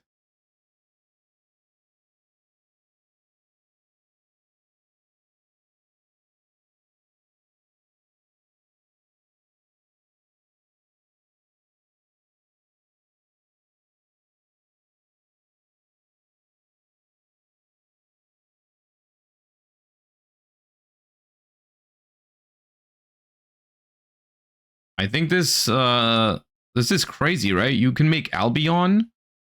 You can make Albion, you banish with the Albion. That triggers Golden Sword Soul. Yeah. Yeah. You can send Quem. They're thinking about that. You can send Quem for Albion, Albion banish, and then and then Golden Sword Soul revives Quem. Might be game, honestly. Because when you make Mirror Jade, you can banish with the Mirror Jade, which will then trigger Quem to revive. Yeah. This is nasty.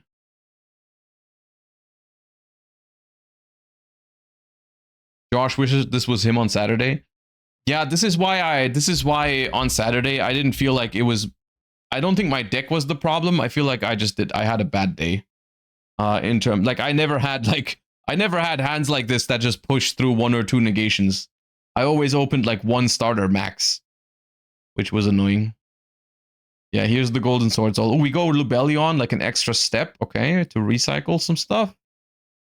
Discard the opening. I guess we don't need it. You played Branded? On Saturday, I played Branded, yeah. Ooh, we got the Overframe Mirror Jade as well, based. Now we can Quem send Cartesia. I think that we should probably bring back Lupus and make. We should have probably brought back Lupus earlier. I think. Because you can still activate the Nash Knight to just detach the Lupus and then bring it back. Because we could have made Typhon, maybe. Typhon could have saved us this turn. Maybe. I thought the Mirror Jade just attacks it, though. Maybe not. Because now it's too late. Now when you summon Lupus and activate effect, they can just banish it with Mirror Jade, and then you don't get a rank up.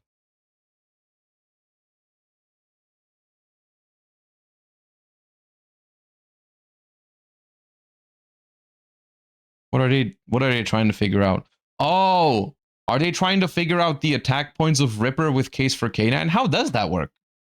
So when Ripper was negated, it was cut down to 1150, right? Because it was not boosted by Case for K9 at that time. It was a 2300 Ripper. It was halved to 1150, right?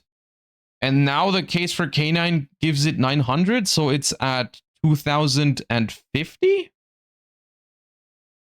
Should be, right?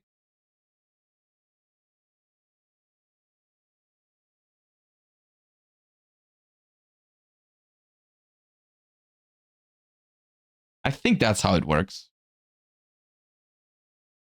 Which would mean, hold up.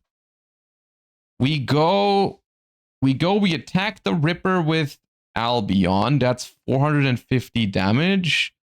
We use Mirror Jade to banish the Nash Knight. Quem brings back Cartesia, attack 470. Yeah, that's game. Wait, they didn't bring back Lupus at all. Oh, that's not right.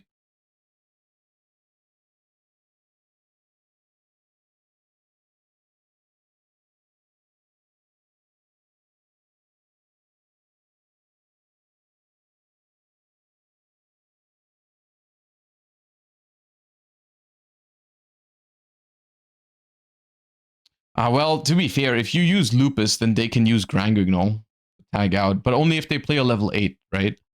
Because they're locked by Fallen of White, so they can't summon Preskinian or Luluvalilith.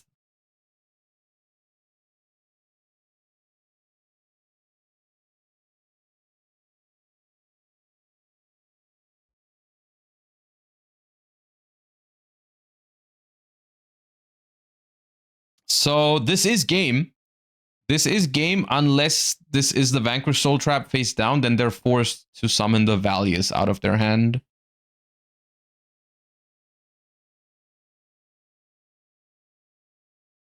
Any Pokemon planned today? Not today. Pokemon is not planned for today. We can play it again at some point. If you guys want to.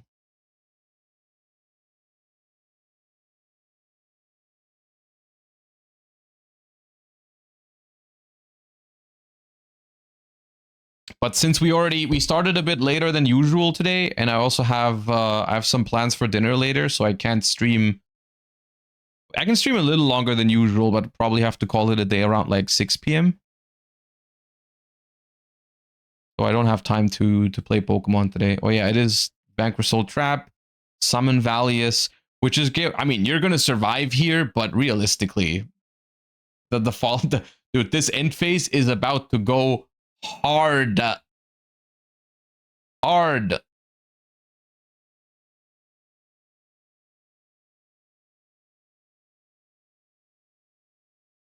Have you heard about the new Duel trial in Master Duel might have interesting implications? You mean the one where the player going second starts with 6 cards in hand? We're gonna play that later. If we have time today. We should have time for it. Yeah, dude, this end phase is about to slap. This end phase is about to slap. Oh, here's the branded sword. Here is the branded sword. Okay, so really quickly, what's the line with branded sword? How does branded sword make branded fusion better? I guess we're gonna watch the deck profile later, but it's gotta have something to do with making Albion, right? To get something cool banished.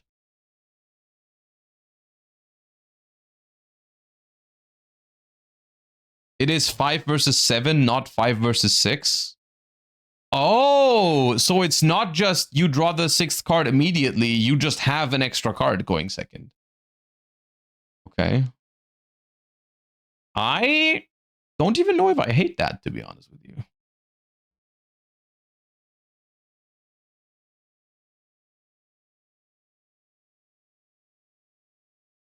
Send Albaz Cartesia, make Albion. Albion makes Grand Guignol, send Shrouded. Shrouded sends Sword. So you have... Ooh, yeah. No, that is good.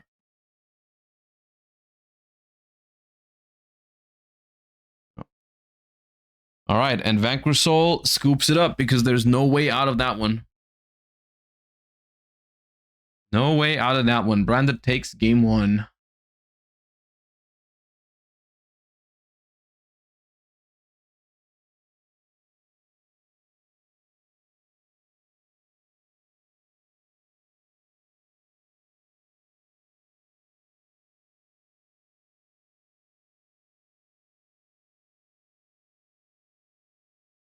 All right.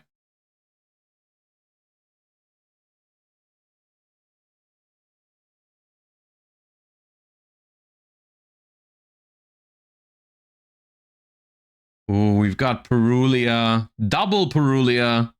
Do you use both? Or do you just use one? You can't use Perulia with high spirits, can you? I know. I mean, you could if you play like, what was it? Rulcolos, I think, is Aqua. I think that was the target. In the beginning, people played D3S Frog, but then Rulcolos came out, and then people did that.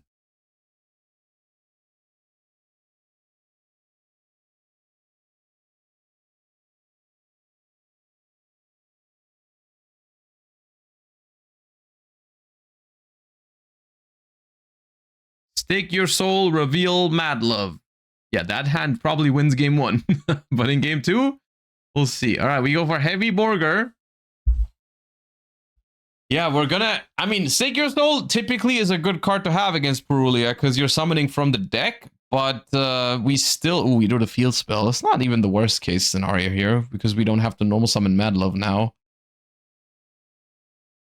Gonna target the Borger.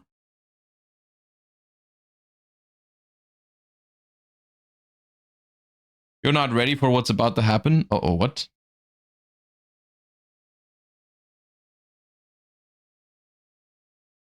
Search Raisin? Search Raisin with Vanquish Soul start when we already have... I mean, we don't want to normal summon Mad Love because we already have the field spell, I guess.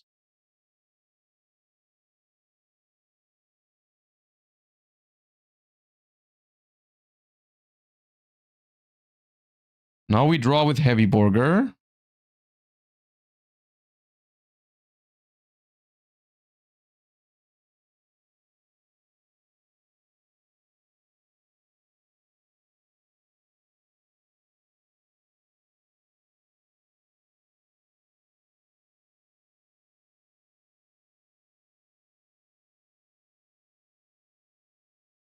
I mean, you don't really want to be okay. Izuna effect. Oh my god. Oh nah, dude.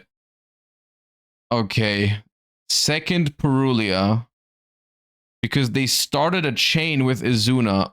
And, oh, chain Holly soon? No way. Nah, dude, that 3 draws? There's no shot. There's no shot. Okay, they drew Imperm. They have Droplet again. Izuna. I mean, it's still a strong. It is still a strong opener for Vanquish Soul. I'm not gonna lie, but the Droplet is rough.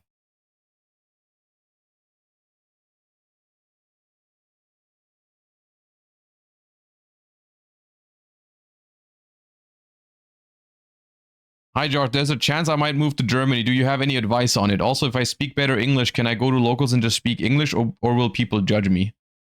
Well, I mean, I don't really have any tips for moving to Germany because that's the one thing I've never done in my life is move to Germany. So I don't know what you have to like keep an eye out for. But from my perspective, I think speaking English at German tournaments is no problem. So you don't have to be worried about that usually. That shouldn't be a problem.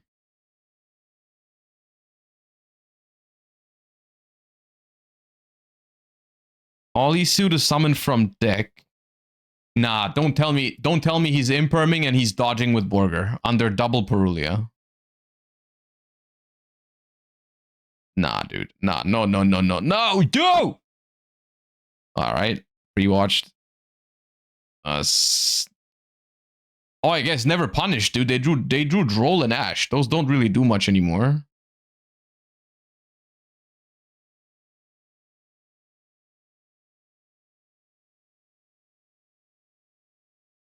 I don't like the sequencing. I think because the reason why they changed the Borger here is because they really want the Vanquish Soul Trap, which I agree is important, but I don't know if it's that much. Because they already have. Here's the thing, right? They already have Fire and Dark in hand. We saw that, right? They had Mad Love and Raisin in hand. So what you can do is you can just not make Rock, right? You can just leave Borger on the field, activate your Holisu, see if it resolves. If it gets impermed, you just say, okay, and you go end phase, you return your Borger, you set the trap, and then you return the Borger from Stake Your Soul. And you just don't make the Rock. That way, you don't have to give them 2 extra cards for the Borger summon from hand. And you still get the trap card. The thing you don't get is the Rock, but that doesn't matter. So after the Imperm, you can just pass with Holisu, Ripper, Trap. And Borger goes back to hand. Which is completely fine. Because this Raisin this turn does nothing.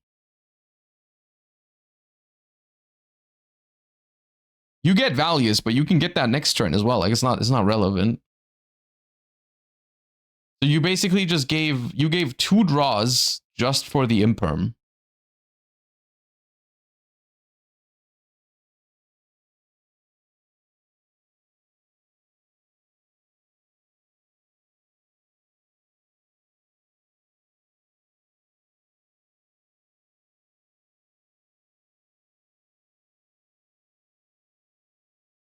Well, now Branded has like 8 cards in hand when they draw for turn.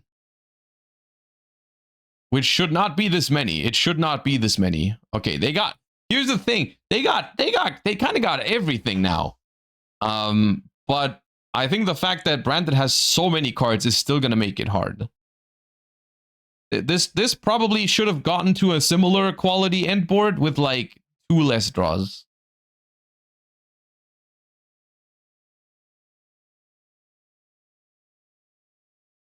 No, yeah, they seem to not even side deck the quick play spell.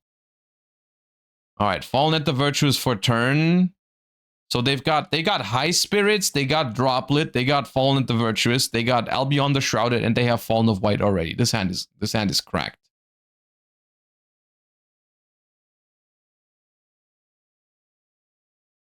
I mean, to be fair, it's hard for your hand not to be cracked if your opponent gives you like 4 draws for 2 Perulias. Which they didn't need to do, I think.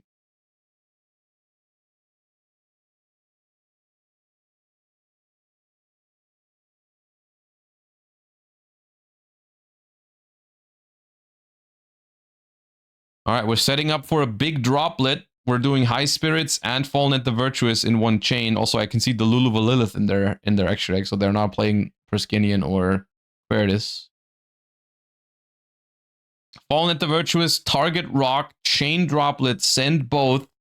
I believe this is all in response to Heavy Borger, which I can get behind because it looks like they know all the cards in the Vanquish Soul player's hand, which means giving them an unknown draw here just puts you at an unnecessary risk of them drawing like Golden Lockbird or Ash Blossom or whatever they might play. Bell, we saw in game 1.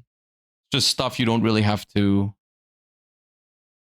worry about if you just don't give them a draw.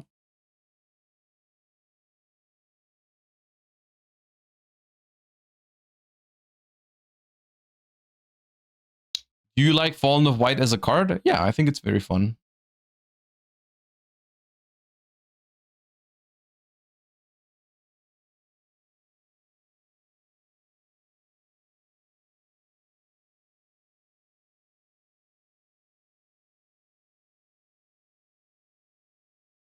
Are they playing OG Albaz? Yes.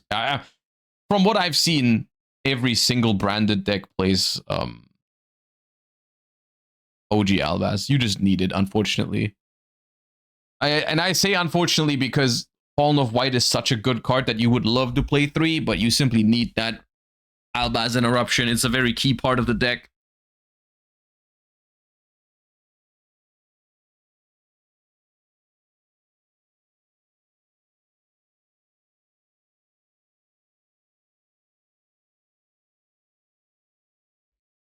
Like White Albaz, but not Circular? Dude, you need to get with the times. When I hated Circular, that was 4 years ago. In modern context, you will not catch me complaining about Circular anymore. The game has changed significantly. I'm still not a fan of the concept of 1-card combos per se. I'm not super happy that they exist, but they do. Like every deck has one now. So it's a little bit different.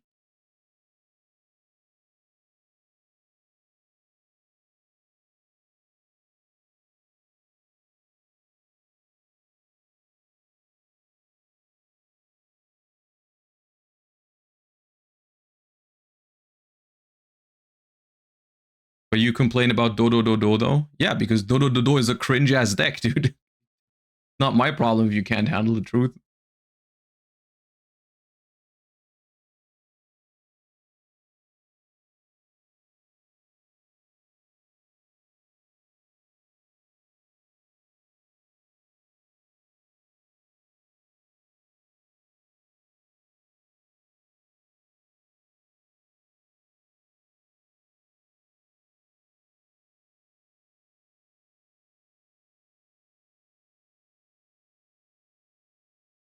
Wait, why? Hold up. Why is Valius on the board?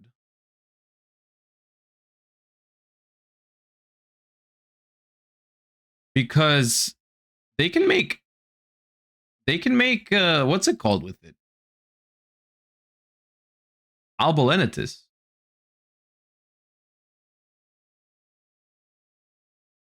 Why did we put it onto the field?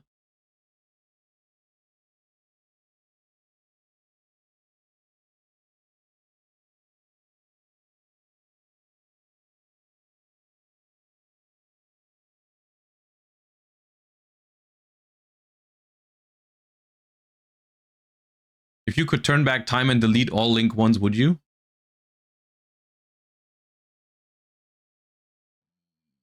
Yes. I thought about it for a second because it means deleting Sky Striker, which I'm not happy about, but I think I would do it for the all the upside on the other hand. I would sacrifice it.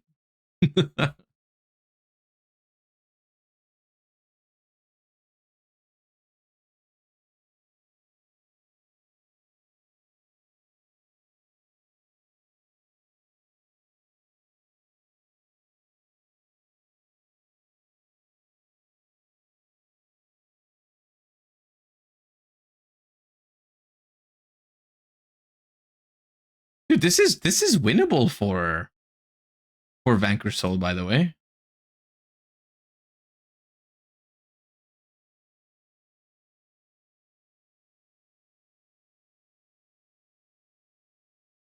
I don't know why they're throwing all their interruptions at this right now.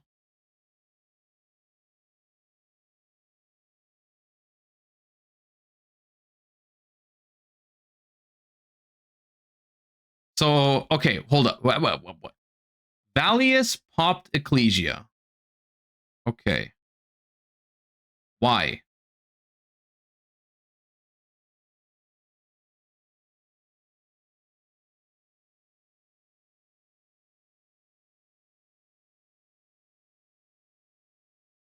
Huh?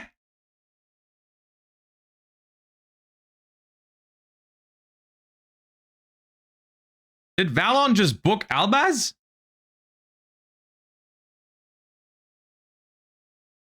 Okay. All right.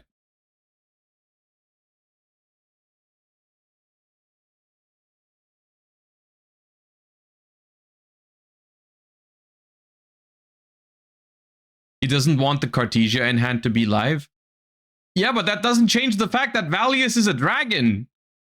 You can just make Albalenitis to put the Albaz in the grave anyways to make the Cartesia alive. This does not. This just effectively does nothing.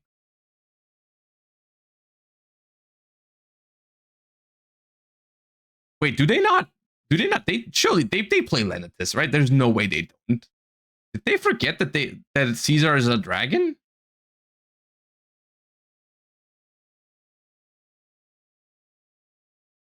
Because they didn't make Lenitis. I'm confused.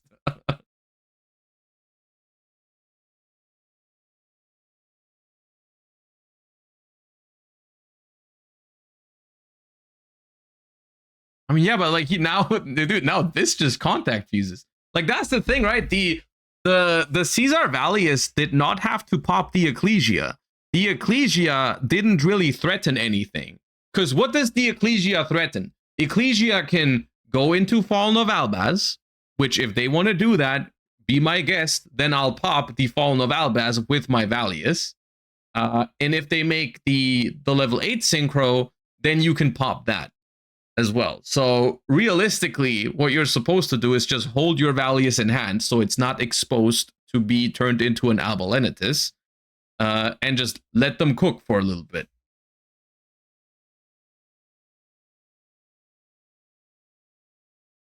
And also the Valon, yeah.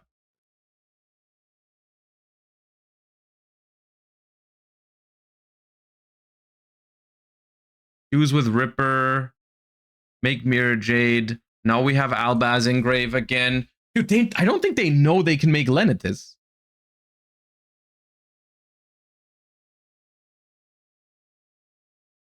Summon Cartesia. I think I just saw that. You always play you always play Lenesis right now. It's way too good. It's way too good against Reiko Tail. It comes up in some other random matchups. It's a good send to the graveyard to search follow-up branded fusion. Like you play it. You definitely play it.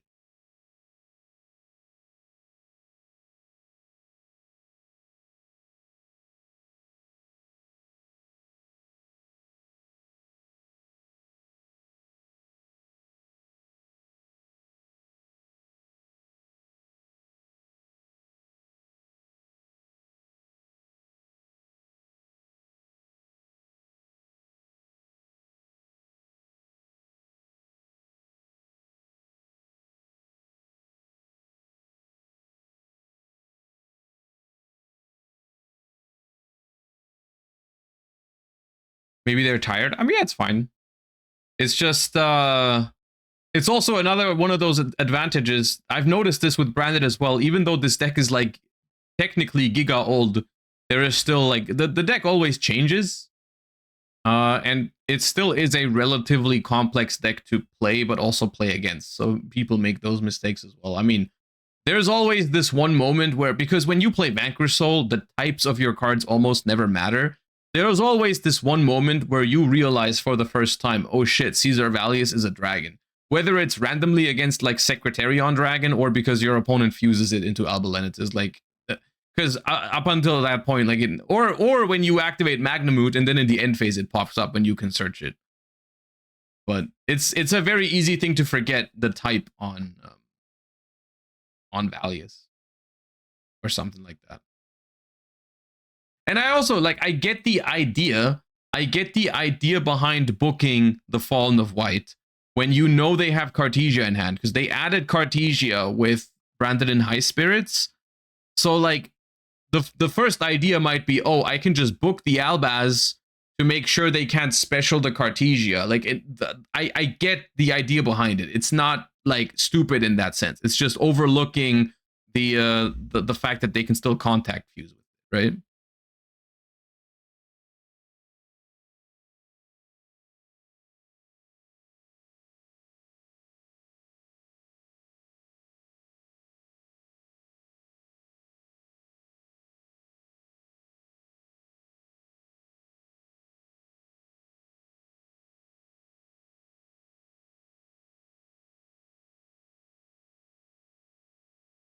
I'm not sure if Firat wanted to contact if they, that's the thing. I'm not sure if they just also forgot that they could contact Fuse, or maybe they didn't want to, which could actually be the case because Alba Lenitis can't be used as fusion material.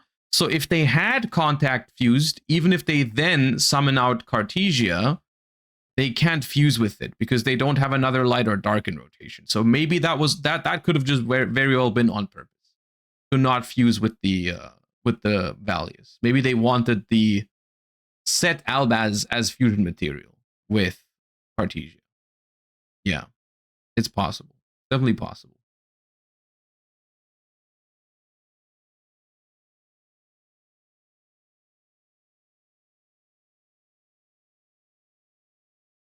I think it was originally the plan when they started playing in order to force out the Valius. I think that's why they committed the Fallen of White and summoned the Ecclesia. I think the next step would have been to make Lenatus with the Valius if they didn't pop.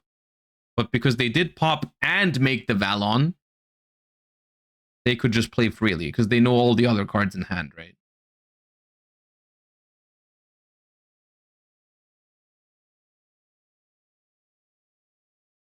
Okay, the Borger is dropleted, so it's at 1250. So this is 1250. This is game. Right? This is straight up just game. Why did Vanquish Soul have 1,000 damage? Why was it on? Why were they on 7,000?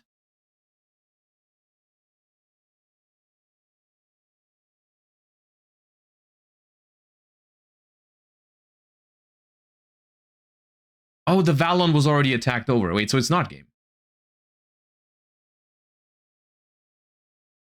I thought they could still both attack. I missed that at first attack. Right. Then it's not game.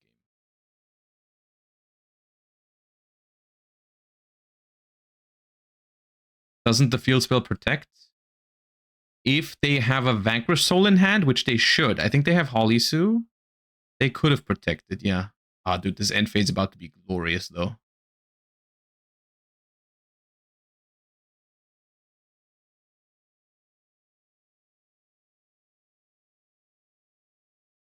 This end phase is about to go crazy.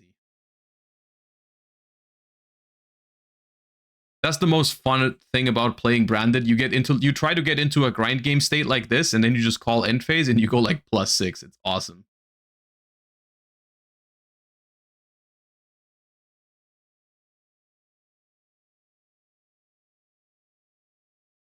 All right, Branded Retribution adds back Fallen of and the Virtuous. Set it. Move to end phase. Vanquish Soul should still have Fire Dark in hand, right? Shouldn't it still be Mad Love plus Raisin?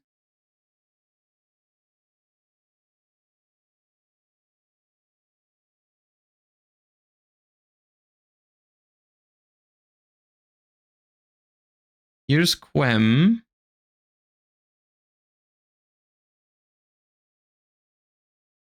We get Cartesia and Ecclesia back to hand. We still have, I think Ash is still in hand for Branded. Quem plus Mirror Jade is rough. I think the Mirror Jade can't be used next turn. They have to like reset the Mirror Jade somehow. Which they can. Yeah, they could.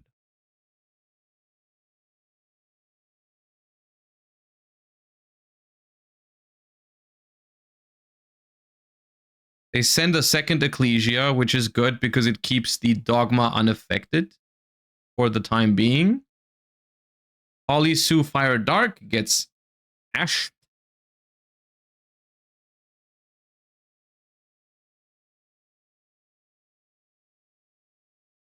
Send Kit, revive Cartesia. Maybe they don't play Kit or they decided it out for going second. We're going to watch the deck profile after for Branded.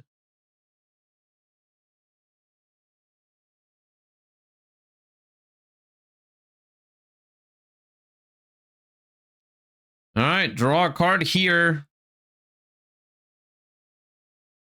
It's not yet over, I don't think. It's going to be hard, but you know all the cards from Branded's side as well.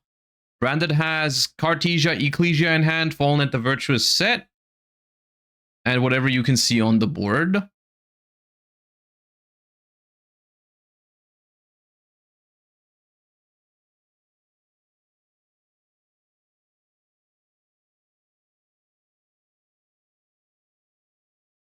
There is Albalinitis. I just saw it as well. Second Dogma. Trying to pop the field spell, I assume. Oh. There goes the field spell. Now, Vanquish Soul still has the trap in the deck, so they could maybe clear this board eventually. But I think outing the Dogma is also pretty hard when they have Ecclesia engraved. That's tough. Normal summon Raisin in the Quem zone. Did the Quem not activate? Wait, why did the Quem not activate? Is there no target?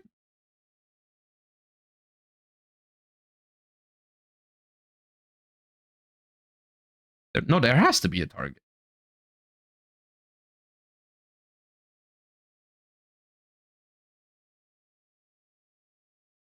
Only Albaz? Well, they have a second Ecclesia engrave as well. Saving for later? What later?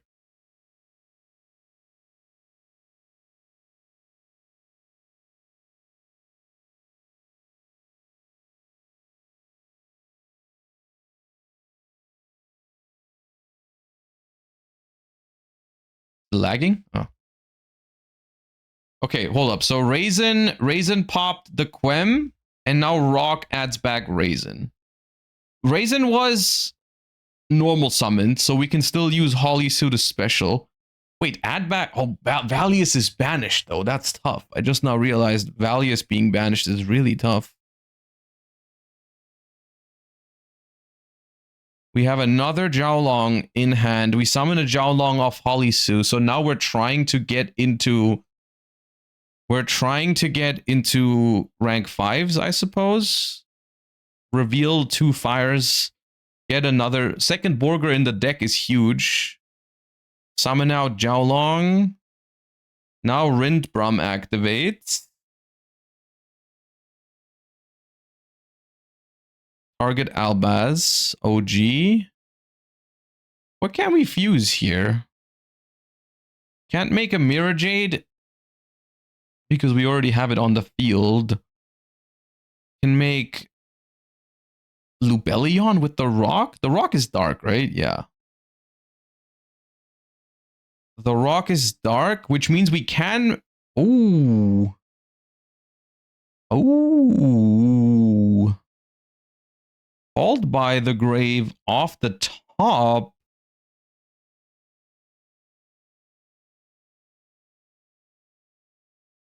Wait, that might do it. That's all disruptions gone for Branded, isn't it? They got nothing. They can't use Mirror Jade. They got an unaffected... Wait, they play that one?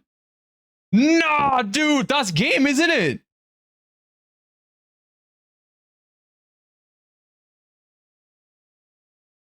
Dude, is that game?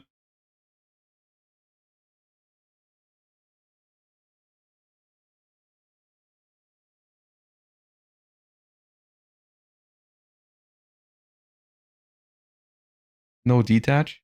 He attacked, not activating it?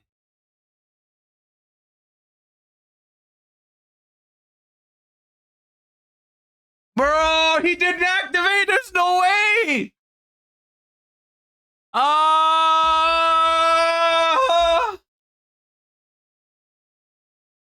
Oh, dude.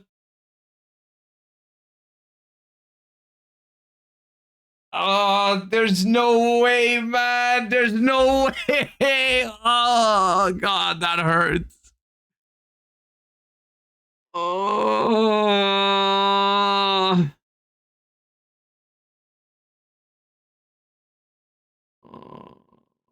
Oh. Nah, dude. Dude. Oh my god. I feel for them though. That sucks, man. Oh, that sucks. Yeah, yeah, I mean now at this point, bro, that's so tilting. Oh.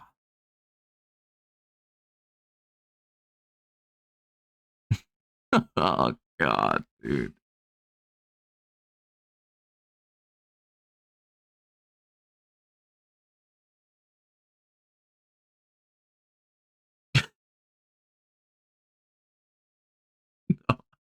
Dude, I've never seen an Arc Rebellion turn into a Typhon or a Zeus, because normally when that card is summoned, it ends the game. That's never happened, man. Oh, that's so tough.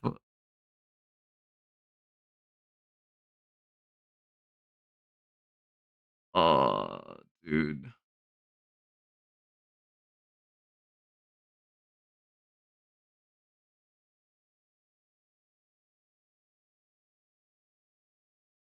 I know that's game now. That's game.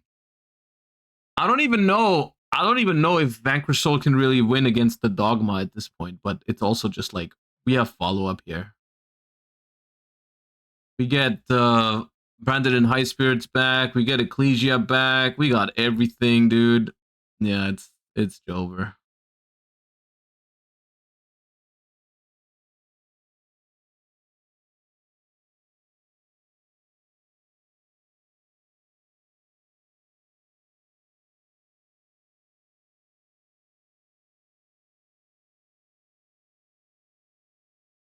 Ecclesia is called by it? No, Albaz is called by it.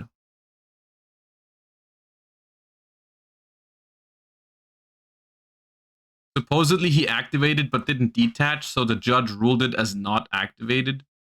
I mean, that's impossible to say because there's no player sound here. I mean, the game ends at this point. We can just go. Hold up.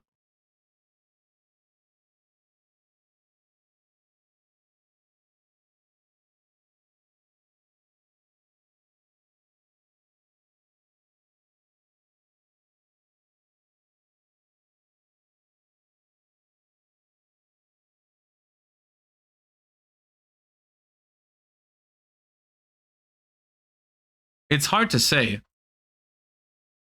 It's really hard to say because, like, I guess maybe when they point at it with their finger, but they're not saying anything. They flicked on it with the but the thing is, his mouth is also not moving at all. Right? Like, he's definitely not talking in that moment. Which if you just like flick your finger at a card, don't say anything, don't detach a material, I feel like it's reasonable to say like you didn't activate the effect. Right? Like, that's, I don't know.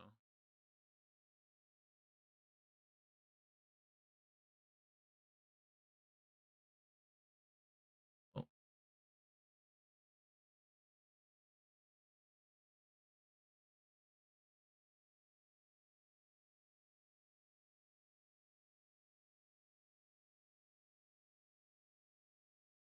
Well, I mean, at this point, there's not much left. He's just winning here. There's a retaliating C in hand. I don't know where that came from.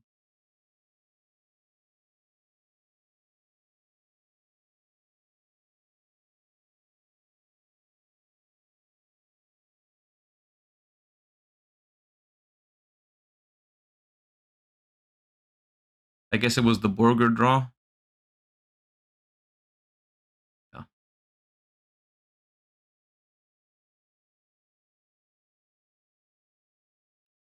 All right, dude. I mean, I heard that Branded won, but I didn't know how they won. That's crazy. There's no universe any judge would rule that he activated. Yeah, I also with how they responded to the entire thing, they seemed like, I mean, they seemed frustrated but a good sport about it. I think they knew that they didn't properly declare the effect. Like, it doesn't seem like a controversial situation. It seems like they were like, oh yeah, damn, I forgot to activate my effect and went to the battle phase too quickly because I thought I had won the game. And it's like, okay, yeah, you know, it's tough, it sucks, but it doesn't seem like there's any drama here. It's just like, okay, yeah, I forgot to activate my game winning effect and moved into the battle phase. That's unfortunate, but it is what it is, you know. Which, I mean, if you're playing finals of nationals, I'm sure that's very exciting, and that's probably the reason why that happened, because they were nervous. And also, I think Arc Rebellion is a card yet you don't summon very often, right? It doesn't come up super often, so maybe they thought it was like something that happens on attack declaration or a start of the battle phase or a permanent boost or whatever. Like, maybe they just, you know, it doesn't happen very often that you summon that card, so it's understandable. It sucks, but it's understandable. It, you know. So yeah, and I guess maybe a little bit of a what's it called? Consolidation, I think. Consolation, I don't know what the word is, but I mean, it was just game 2. There's no guarantee they would have won if they did that. They would have won game 2, but game 3 was still the opponent going first, and then you see how it goes. You never know, right? And Branded, especially if Branded goes first, and if they don't break, then it's a pretty hard matchup for Vanquish Soul, I think. It's really hard to outgrind Branded with Vanquish Soul. So, yeah. All right, that was the national finals of Switzerland. I'm very happy that the national season is kicking off in Europe. It's always an exciting time because there's so much Yu-Gi-Oh to watch when there's nationals happening basically every weekend. This upcoming weekend, we're going to have the Austrian nationals as well. Going to be live for those this time around. This one I couldn't watch live, unfortunately, because I was playing in regionals. But this upcoming weekend, there should be a stream for Austrian nationals, right? That's usually a not one of the 4 big ones in Europe, but it is on the bigger side of nationals, I think. Like they got a couple hundred duelists usually at the Austrian nationals, so they should be streamed. So yeah. Okay. Now that being said, let's hear maybe from the winner here, Firat, who won the Swiss nationals with Branded, as we just saw. Also a well-known player in Europe in general. I've played against Firat, I think a couple of times actually. I played him, I think, top 16 or top 32 at YCS Dortmund in Ishizu tier format. I played against them. I think we played another time at some point. Oh yeah, I think we played at the YCS I won with the one I won with Runic Sprite. I think we played in Top Cut as well. Yeah.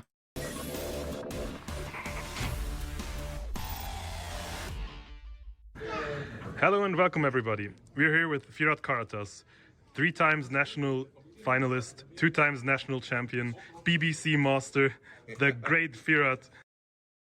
Hold up. What did he mean by that? What deck did you play today? Branded, the best deck. Yeah, as you can see. Yeah, national champion. Congratulations. I got 3 times in a row in the finals. The first time I won. Last year I got second. Now I won again. That is pretty sick. That's insane, man. Yeah. Thanks for you guys for believing me. Yeah. Yeah. Let's show us the deck. Sure. For the broken card, I mean, thank you, Konami. This card is broken, insane. I mean, you already know it. Nothing much to say about it. 2 incredible Ecclesia. There are some that play 1 or 3. I played before 3. I liked it, but I think 2 is good because if I lost probably all my divers. I only won 3 in the whole tournament.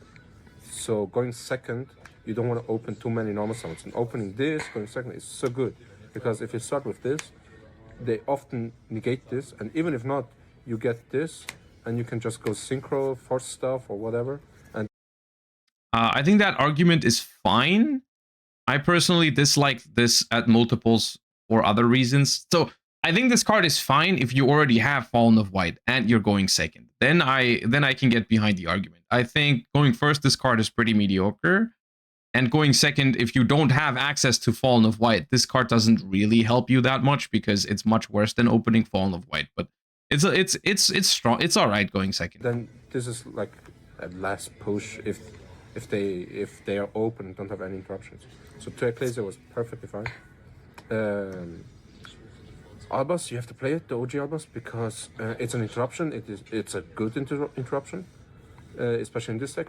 I hated drawing this because drawing this makes Titanic Light worse, because often it's my last push in the end phase to break the board, go for Mirror Jade, and do stuff. But yeah, drawing this was terrible. The brick, Julian hated it. I loved it. Sorry, Julian, but this card was amazing. As I said, because it makes you Fall of the White a true 1-card combo, and without any light dark in your hand or whatever. If you have a light dark, you can even go for the hand loop with the Omega. It's just 1, and this was very nice playing into boards with high spirits because you can send Dusk Dragon, Grangonoid, and this, add this, and now if he special summons a monster with a monster effect, you trigger Grangonoid, special Quem, and then you trigger 1, 2, if you have League Target of course in your hand or grave, and then you Foolish Cartesia, Reborn with Cartesia, you do it and you're going first combo, you can do it going second, and this gives so many pushes. Yeah, Golden Soldier was cool. Yeah, liked it. Also the attack, the hand effect came up once, but yeah, it was weird. Cartesia, 2 is perfectly fine.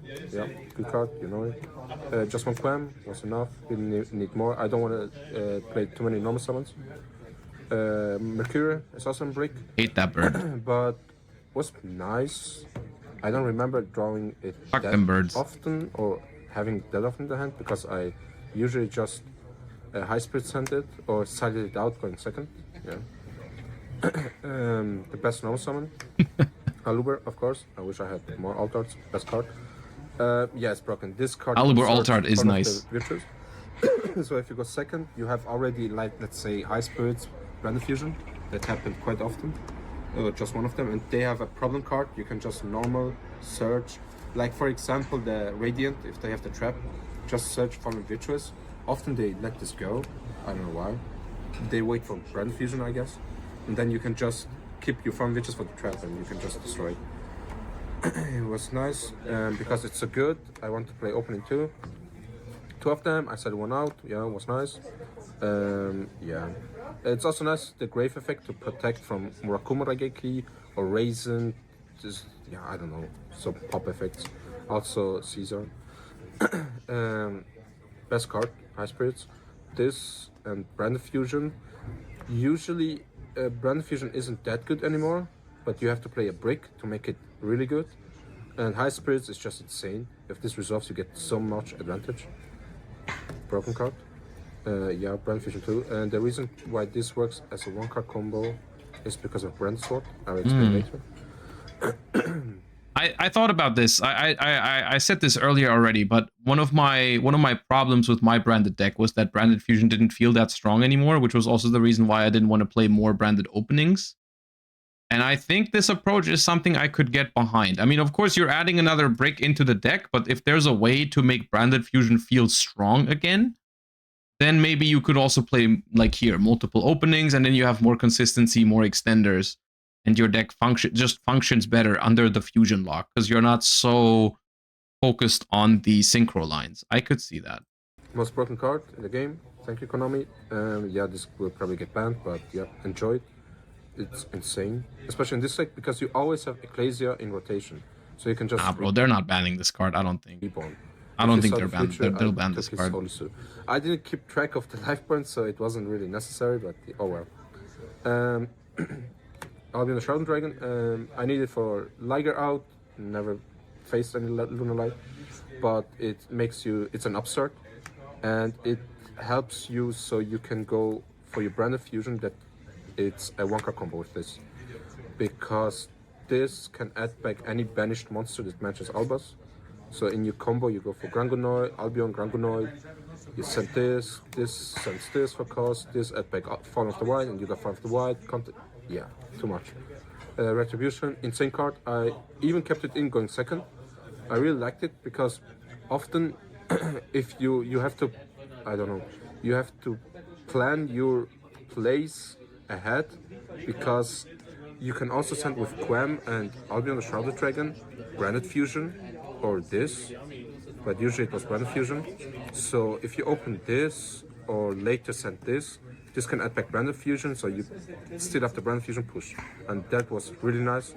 That came up 2-3 times, was really nice. Do people side out Retribution? Some people are. I sometimes sided it out in some matchups going second, yeah. Not in every matchup, but in some of the faster matchups, I took it out going second. If he makes a half board, you break it. Like the combo deck. You can't OTK. It's still a good interruption.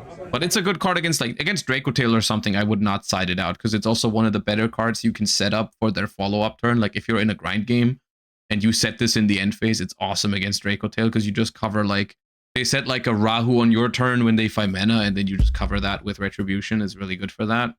For the non-engine, I played 3 Fuva, 3 Ash, 2 Draw, 3 Droplet, 3 Imperm.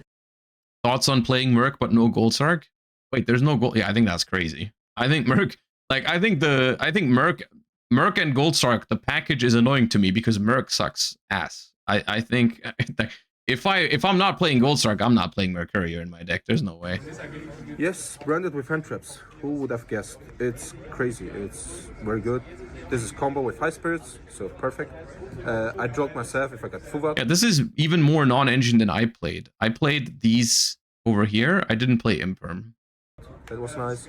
And I played Nadir Servant on top. Necrosaur is a strong deck. This is really good against me. And some pile decks. Some 60 cards. Because Camellia is legal, so I thought maybe some people would play pile decks, so drawing main was... I love how you can play so many different cards in Branded. Each deck feels different. It's kind of cool. It's a little overwhelming when you pick up the deck at first, because you'll find so many different opinions online on what kind of cards you have to play. Like there, you'll see people who tell you this card is a must play, and then other people say like, oh, you don't need this card at all. But ultimately, I think it's a cool thing because you can just, it's very, very, what's the word? You can customize it however you want, basically. And you can like, there's different lines available that you can play depending on which engine requirements you have and stuff like that. It's cool. It's really nice. Fuva, you don't have to know about it that much, you know it. Ash, of course, obviously. Droplet was insane. Julian was still for Vader, but Droplet was crazy. You saw it in the feature and everything. Yeah, Droplet probably best card in my deck. Then Imperm. It was because Draco Tail, weirdly enough, they don't often draw that insane. If they do, you already lose. So only if you open Shifter, but I can play it. So sometimes Imperm is enough, or even for Arthalion or stuff. And for Vanquish Soul, so you don't make Izuna life to stop them. Yeah. And 6 card is also nice. Helped me a lot. That was it for the deck. Clean 40, branded 40 cards. Worth 39 with the Albion because it's an upside. That's it for the main deck. For the extra, Lulu Valilif, Charles Pascal, beautiful card. I mean, it's a body, I guess, Grangonoid target, but the negate didn't come up that much, but it forced a lot of interruptions from my opponent. So that was really nice. And in the end phase, you get Cartesia, Quam, Ecclesia, whatever you want from the deck. So that was nice. Omega came up thrice. Really nice, because I handlooped. I played in Swiss against Ali, and I hit his Rahu. That was really nice. And against the Vanquish K9, I hit his Lupis. He gambled. Shouldn't have gambled. Yeah, that's insane. When you have High Spirits combo, with Omega you make it better. If you have Brand Fusion combo, you have to play Sword. So yeah, I liked it really well. Ecclesia, broken card, insane. Then to Dogma. Of course, 2 in branded because it's a tower. It's 3/5, shuffle 2 back, end phase add, crazy card, insane. I like broken. 2 of this as well. Mirror Jade, beautiful, best card, best boss monster. Yeah, you know it. Alberinatus, obviously Lubellion, because shuffling back resources, and sometimes you only face dark attributes, not dark and an effect monster, just one, and you want to get rid of it. Chaos was insane, really, against Draco Tail. Because, yeah, they can just Rahu, resolve, go set their stuff, pop your board, whatever. If you can just manage to summon this with either Cartesia or Albus you pop their Fusions Ketu. off, you get Chaos and pop the Ketu. Yeah. So, yeah, you stop them. Crazy. To Grangonoid, 2 is perfect, absolutely perfect, and necessary 2. 1 is wrong, in my opinion, because High Spirits. Does this deck play Harmonia post Blazing Dominion? Bro, this is probably the deck that can afford to play Harmonia the least in the entire universe. I don't think there's another deck that has such a hard time playing Harmonia as this deck. As I said, with the Sword Soul, if you go second and you High Spirits, you send this, and later you can still go for Cartesia. I guess, okay, fair enough. Fair enough. Maybe there's a world where you play like actual synchro branded, and like a completely different version, and you do stuff like sending Luluva Lilith with Harmonia. That actually, now that I said that, that sounds kind of based actually. But you'd have to go very heavy on the synchro side and basically not on the fusion side at all. But that would basically be a completely different deck. This deck cannot play Harmonia mainly because of the extra deck space actually. Like the restriction, maybe you can even play around with it a little bit. Like, it's like Nadir Servant. You can also play Nadir Servant in this deck because, you know, but you probably wouldn't. In this deck, you probably wouldn't. But it like, maybe there's a world where you can play like an Albas synchro deck with Harmonia. I don't know. And you go like Harmonia, send Luluva Lilith, end phase Luluva Lilith gives you like Quem, and then you use the Quem to do synchro things. That sounds kind of based. This and send stuff. So yeah, 2 was really important. To Albion, obviously, nothing much to say.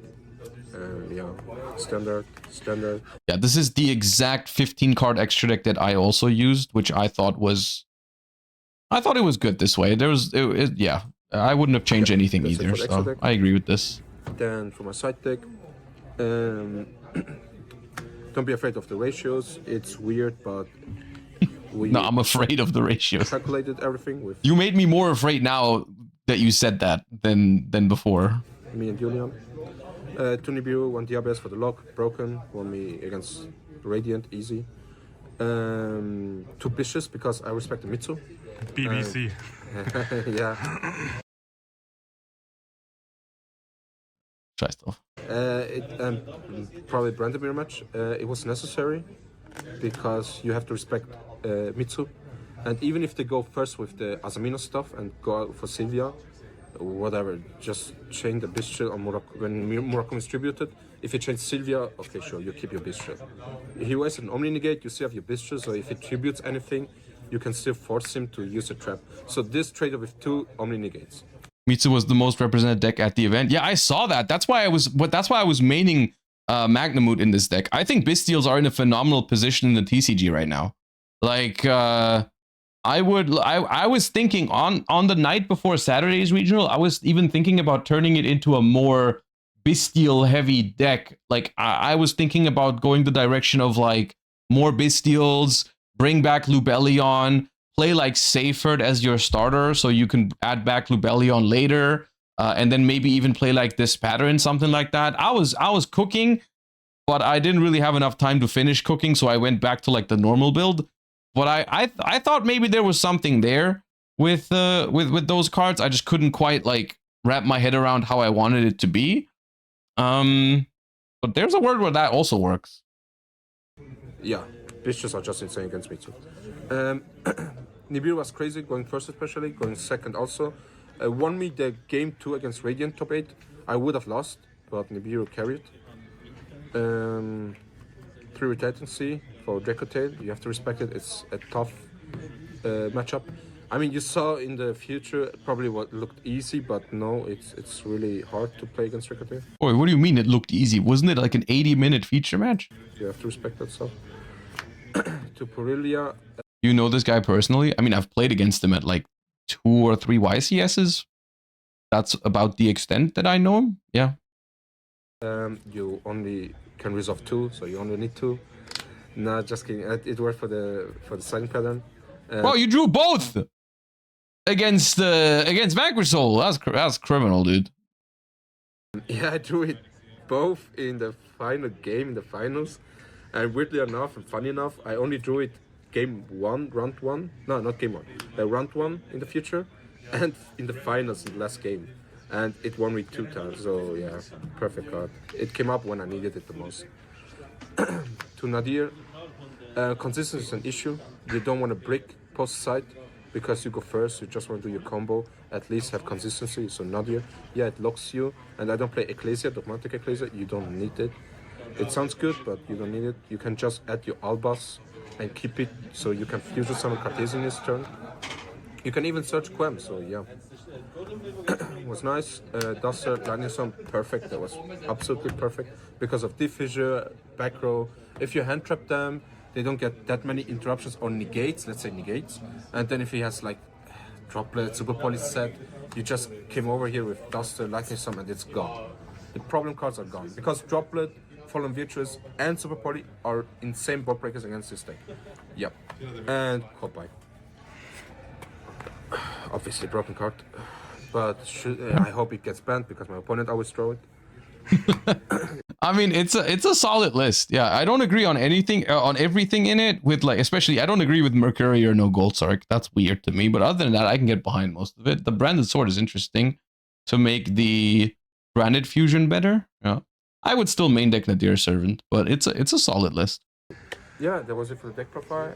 I hope you enjoyed it and liked it. For the shoutouts, thank you for everyone. Thank you for my team, best team ever, Team Jim. Shoutouts to Ali, top 4. It was an insane match.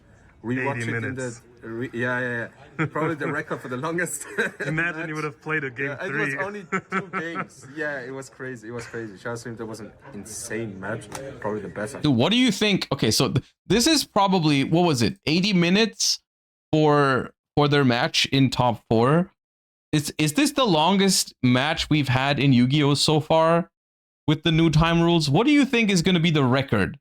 Like, what do you think is going to be the longest match we have now that top 8 is untimed?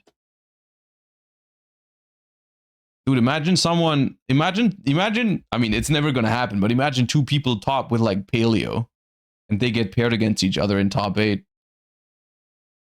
That'd be awesome. I would love that.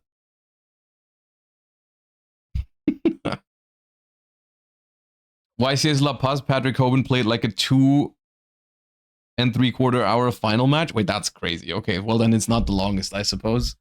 Well, they won Swiss Nationals with Branded. Congratulations. It's a cool list with some good input for branded duelists, which I now am also one of them. Sometimes at least. Not all the time.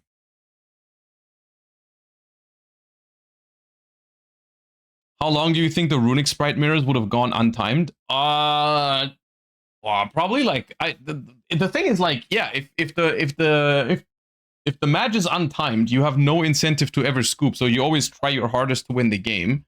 They could have gone like 1.5 or 2 hours easily, if both players have a normal hand. Yeah, they could have gone for a while. All right, well, that was your first weekend of European Nationals. Let's jump into Master Duel and play a little bit of Yu-Gi-Oh! Ourselves. We still have a little bit of time left since we started the stream a little bit later today. We're going to go a little bit longer than usual. There's a few things I want to do today. One thing I wanted to check out, which I haven't quite wrapped my head around yet, is this thing here. I saw this morning when I opened Master Duel. It's called Millennium Selection, and if I understand it right, it's just a way for you to get like accessories that you've missed at some point in the past. So it's like a little bundle with varying gem costs depending on what accessory it is, I think. So what is it? You get how many packs you get? How many packs is this? 5 packs. And an icon for 460, which is not great,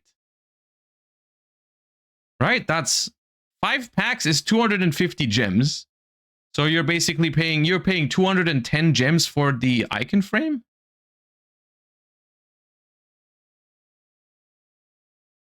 Five packs is 5. Oh, dude, my head was in Duel Links right now. In Duel Links, it's 50 gems per pack. Actually, that's fine then. Yeah, never mind. Don't mind me. That's fine. That's fine. Five master packs and a frame for 460. That's decent at least. That's not bad. It is master packs, which is not great. You don't have a high chance of pulling something you actually need from it, but still, that's not that bad. That's not that bad. I mean, realistically, it's usually not a great idea to get master packs instead of the ones that have cards in it that you're looking for. But so mainly, I would probably recommend this if there's something here that you missed at some point. Like I read earlier on some post where people were talking about it. I saw that people were saying you can even get stuff from like previous duel passes that you missed. Like a lot of the mates are dual pass exclusive so far, and there was no way to get them if you didn't have the dual pass, right? Like what's the current one? I think every dual pass has a mate, doesn't it? Pankratops, yeah, like this Pankratops. And if you missed a dual pass previously, I think there was no way to get the mate again if you wanted it. So now you can, I suppose. So that's neat. So if there's anything, I suppose, that you want, then you can check here if you... But I think it's just random, right? It's just random luck if you get something that you want. So I got these 5, which... Here's the thing. Since I've been playing Master Duel since the beginning, there isn't really anything that I missed that I wanted, because if I didn't get it, that's because I didn't want it. For me personally, so I'm not gonna get these, but fine.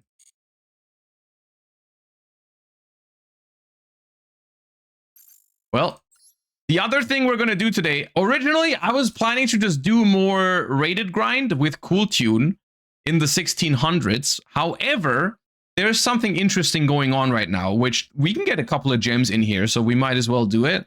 But it's also an interesting thought experiment. So this is the Duel trial, and it's called 5-card hand versus 6-card hand. And I guess it's very hard to grasp from the name of it what it's all about, so let me explain. Well, in the 5-card hand versus 6-card hand Duel trial, you play with 5 cards versus 6 cards. Who would have guessed? So it's essentially, it's a suggestion, it's not quite a suggestion that a couple of Yu-Gi-Oh players have had. I think famously, Paulo was one of the people who pioneered this idea that the second player, the player going second in Yu-Gi-Oh should draw their 6th card immediately, in order to have a better chance at opening hand traps, and also in order to remove the frustration of drawing like a hand trap for turn that is now useless. As well as making games quicker sometimes, because there are certain scenarios where you see your opponent is comboing off, but you have to wait to see what your next card is going to be in order to know whether it's worth scooping or not, which can sometimes cost you a couple of minutes, which is of course more relevant in the TCG than in Master Duel. But sometimes there's games where it's like, okay, you could save like 3 or 4 minutes if you knew that the next card was like not a starter or something like that, right? Let's say I have 5 non-engine in hand, and I have to wait through my opponent's combo because what if my next card is a starter or whatever, right? With this, in theory, you would know like, oh, I'm not going to have a starter, let's go next game, right? And you save some time because of it. This is not quite the case in this Duel trial, because this is not actually the player going second just drawing their 6th card early, because the player going second in here still gets a draw phase. So this is essentially 5 cards versus 7 cards, which at first sounds pretty broken. But I will say, I feel like with modern Yu-Gi-Oh, the player going second is usually so much worse off than the player going first that maybe it's fine. Maybe this is fine. And so what I'm going to do here, and this is the one time that I like that they did not change anything about the Forbidden and Limited list for this tournament, or for this Duel trial. This is, usually they give you like custom rule sets for this thing. But I kind of like it because now we can get the experience of what the exact same format would look like if this was the case. If they changed this rule, what would happen with modern Yu-Gi-Oh? And so what I want to do first is I just want to play the exact same deck that I'm currently playing in Rated, just to see the difference in what happens if I still try to go first with the same deck. Does the thing change much? And then after this, we can try to maybe play around with the rules a little bit and see if there's any deck that benefits from it more than others. Like you guys are saying, like maybe we can try Blinding Second now with an extra card, right? Maybe we can play Vanquish Soul because we got more attributes. Maybe Tenpai is the goated deck. I don't want to play Tenpai though. We're not playing Tenpai. Pay attention that even though it's Duel trial, they want you to win 10 times and not the usual 3 victories. Yeah, I saw that this morning and I think that's great. There's a little, usually in Duel trials, you only get 1 pack. Here, there's a little bit more, which I think is cool. I hope they do this more often now, because there's a title here. It's called Lightning Storm. And you get a little bit more gems than usual. You get a total of 150, as opposed to usually just getting like 1 pack. Which is a lot better than typical Duel trials. So I hope they keep doing that. All right, let's jump in.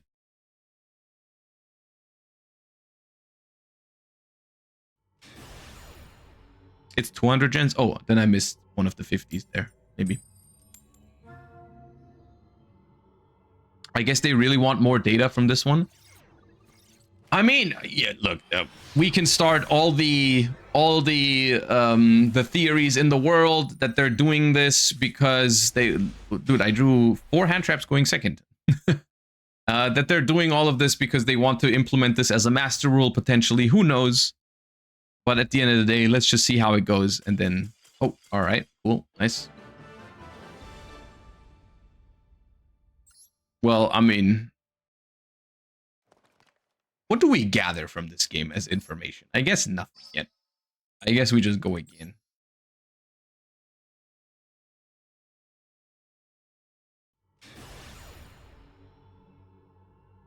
My guess is they wanted to go second and they misclicked, and that's why they left.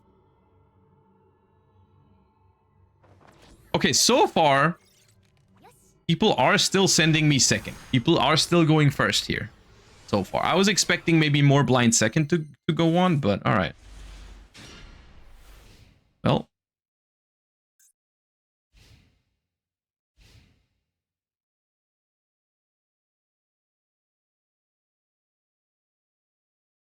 Sixth card imperm. It's hard to say what's actually the sixth card, right? Because Master Duel sorts your hand. No, the sixth card was actually Q. Alright, what's going on? If all my opponents just brick, then this is not the greatest experiment. Because then I'm just winning because, yeah.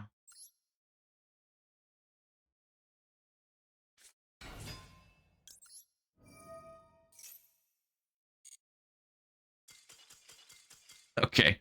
We've gathered great data so far. We are obtaining great knowledge. That, to be fair though, there's actually one thing to be said about those games. In an environment like this, breaking is even worse. If you ever break in a 5 versus 6 duel, you're doomed, dude.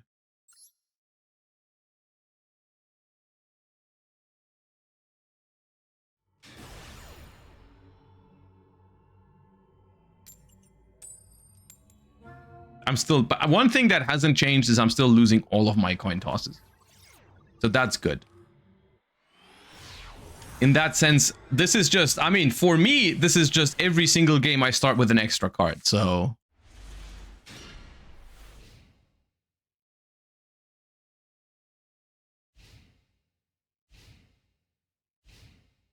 Bro, huh? What? What? Can I have this? Can I have this in ranked? What the hell is happening?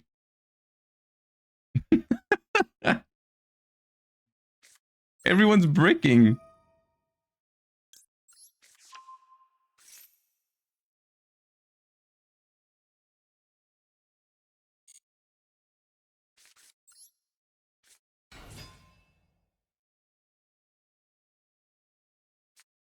Yeah. Could have chained Cool Tune Synchro here. Maybe I should have.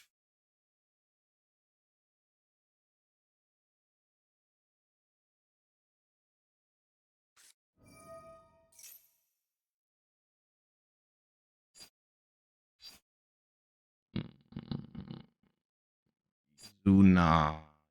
Izuna. Yeah.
Okay. That's fine.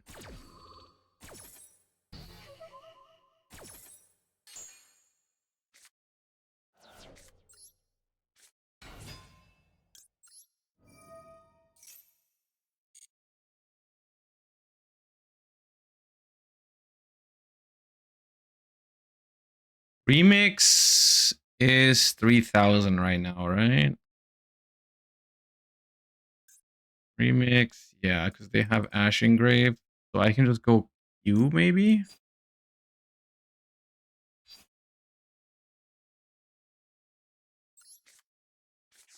Make remix, manipulate top deck a little bit. They have Droll as well.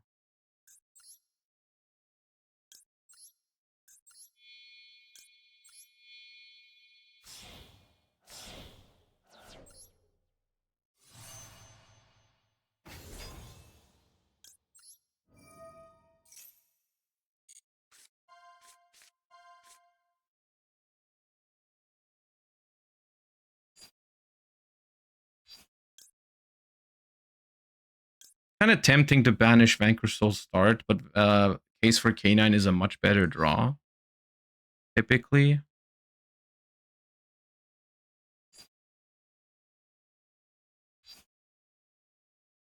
Hmm.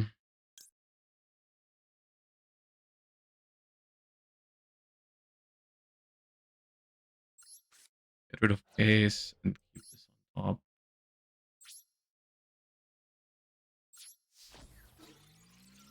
Once Valon hits the graveyard, it can pop my Rotary, because it just pops set cards.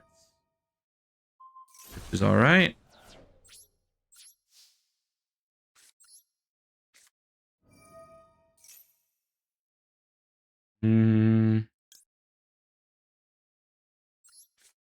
Get a cool tune Synchro. Yeah, I think they have Droll in hand.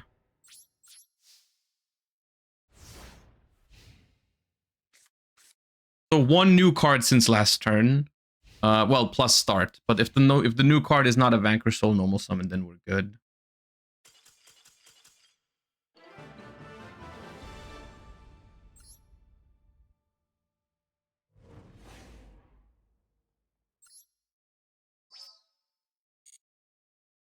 Well, those were easy 100 gems. I didn't really do anything. My opponents all just passed or surrendered instantly. They went first.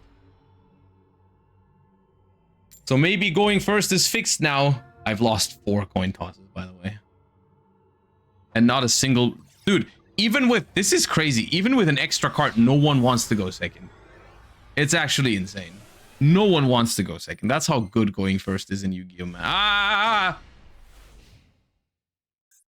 That's a lot of Duelist Genesis.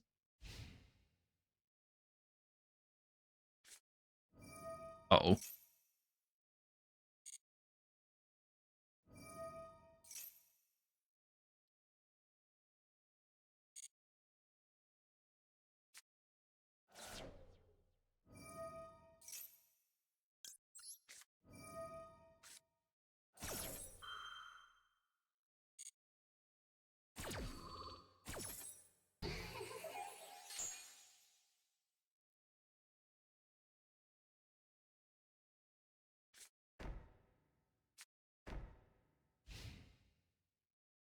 All right, nice.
I should have attacked with the Rico probably. I hope this is not Serenade Dance. Okay.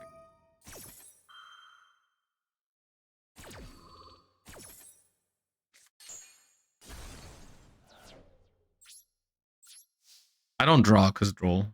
Doesn't matter that they changed it.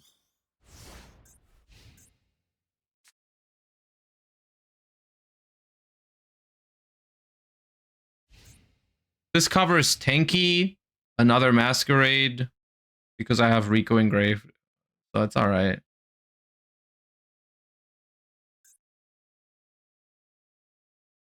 They didn't have a normal summon last turn. Covers the Pendulum Scales as well.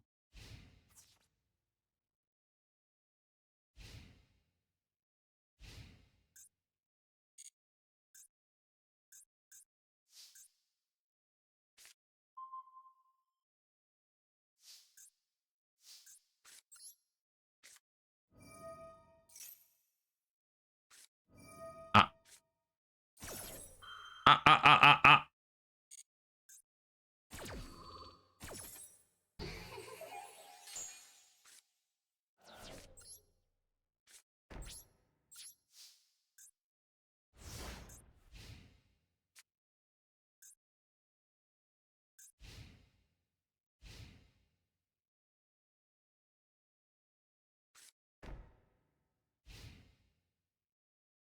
All right, third time's the charm.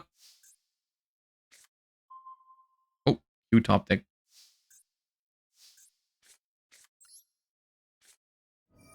Try again.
Aggressive track maker.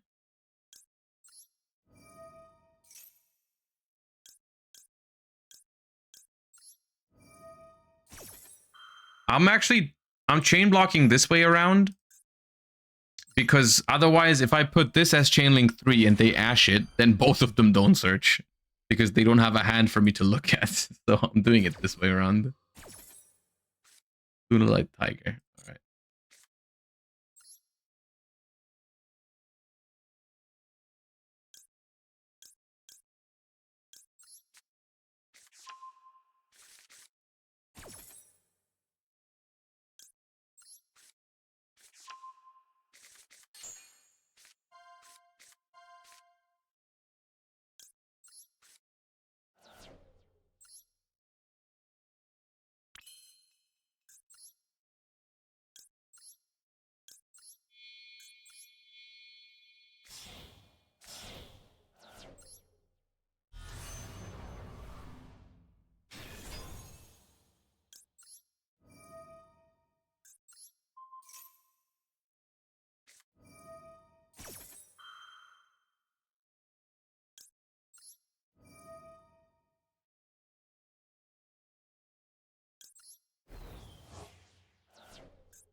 All right. So far this feels pretty much the same as playing regular Yu-Gi-Oh!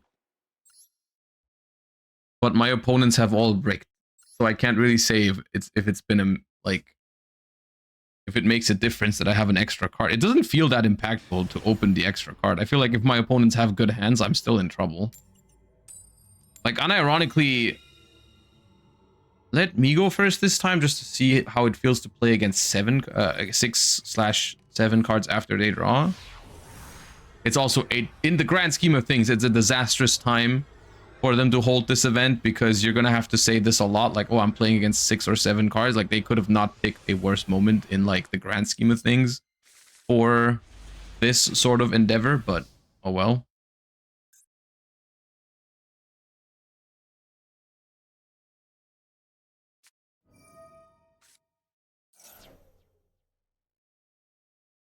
That's awesome, dude. Love that for me.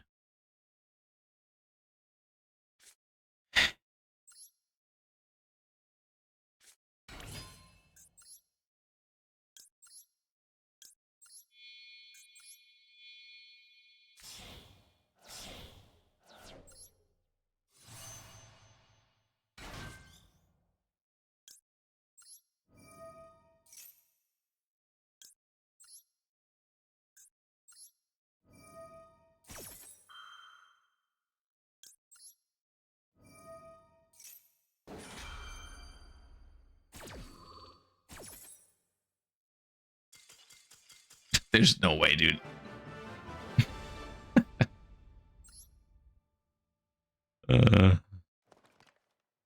Bro drew an extra card, resolved Max C, and still lost. Oh, and still instantly left. There's no way your deck is this bad.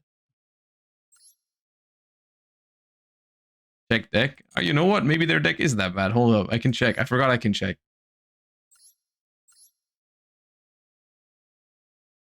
Yep. Yep. It's that bad. Yes, your deck is that bad. Holy shit. Okay.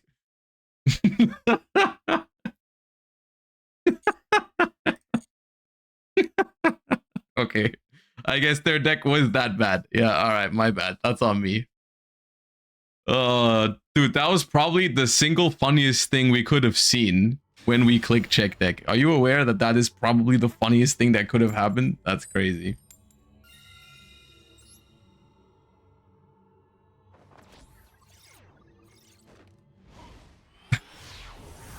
That's awesome. Well, damn.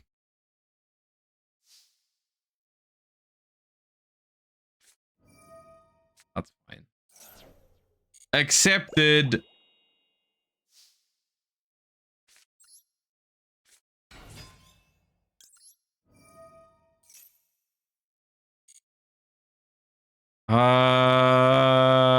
Do I play around roll? I think the answer is yes.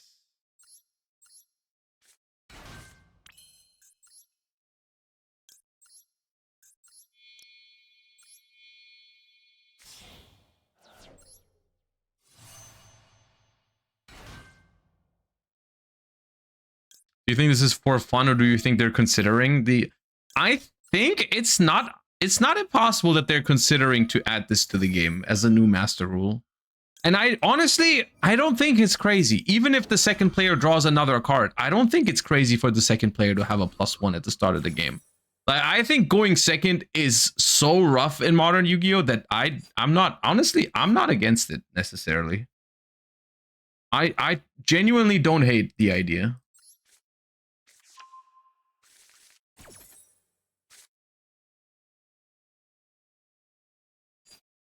Okay, maybe I do hate the idea. Actually, you know what? Never mind, dude. They should not do this. Okay. Scatter fusion, brilliant fusion, gem knight fusion in hand is bad. That's good for me. Foolish burial, quartz, illusion gate. All right. Okay. Illusion gate. Illusion gate is annoying. Add another. Oh.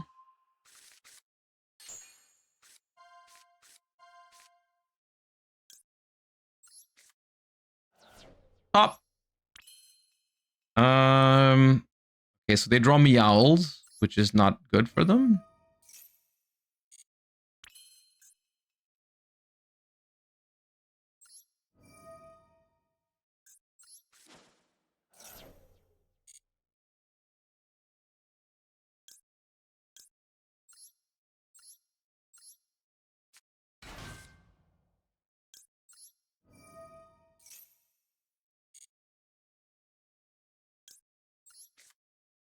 Or just make RS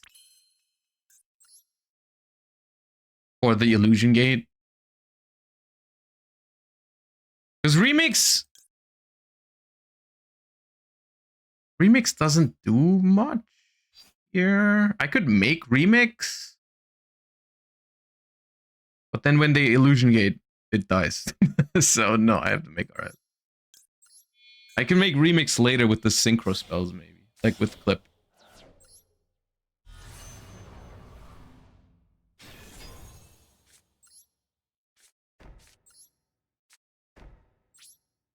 Alright, so they draw Meowls, which is not... I mean, if they drop the Meowls, then I guess I'm not incentivized to go for Remix later.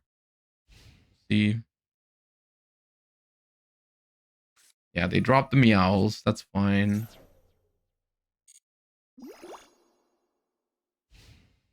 That's a cute animation. I don't think I've seen that in Master Duel because no one plays Meowls.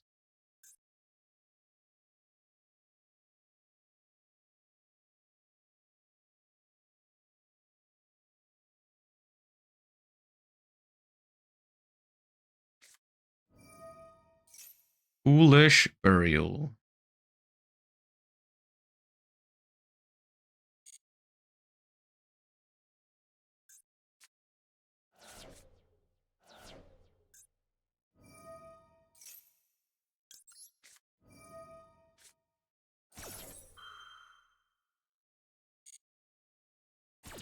Bro, I thought we were playing 5 versus 6. Joke's on you, we're playing 20 versus 6.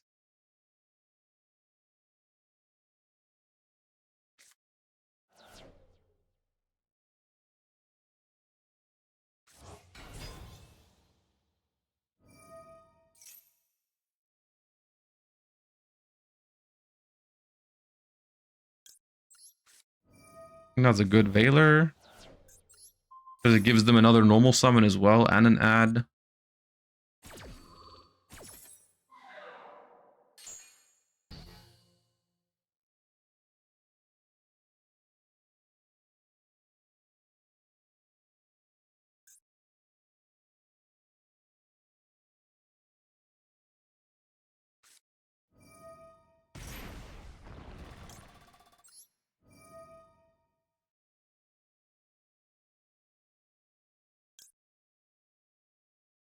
I mean, I could add Veiler back later, potentially.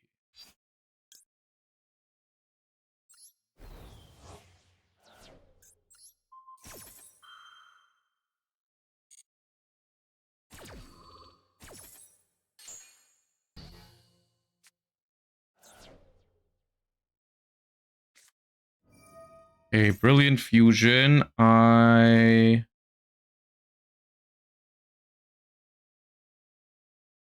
Oh, maybe I was supposed to make Zaylin already, immediately after the Illusion Gate. Because now they can send... Can't they send Hollow Core and make it live immediately?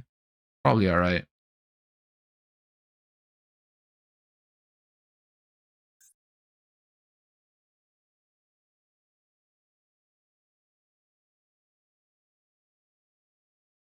Because right now, the problem is that, like, the only way for me to actually make a synchro is with the clip.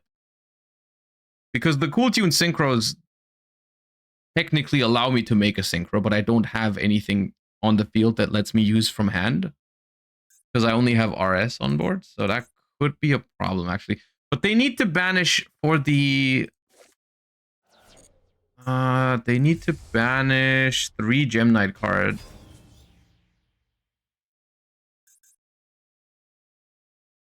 During your turn, when your opponent activates monster effect, banish a Gem Knight card from your grave, target a face-up card your opponent controls, destroy it. So... Gem Knight Quartz. What does Gem Knight Quartz do? Quartz, where is it?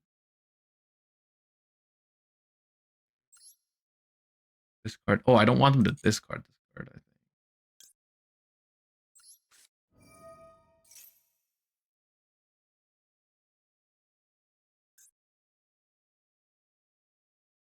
I'm doing this now because if they want to negate this right now, they have to banish their Gem Knight Fusion, which I think is good for me.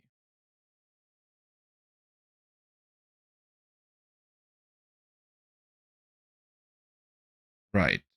So. Question is, what synchro do I even want to go into?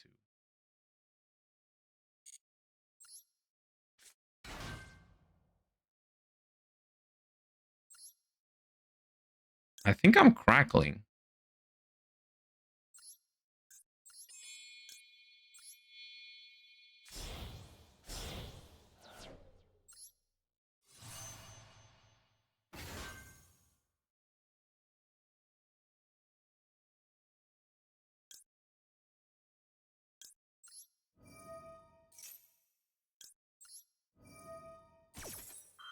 This is the event, yeah. It was scatter fusion and quartz. Okay, we hit one of those. Dispersion. They played double quartz. I think I'm supposed to take dispersion, but they can shuffle back with one of their fusion effects, but I don't know if they have access to that right now.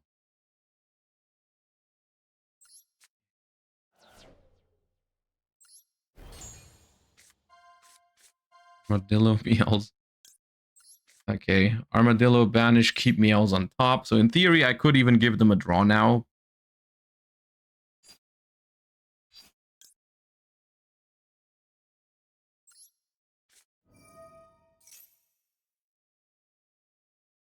They're just gonna draw another meows.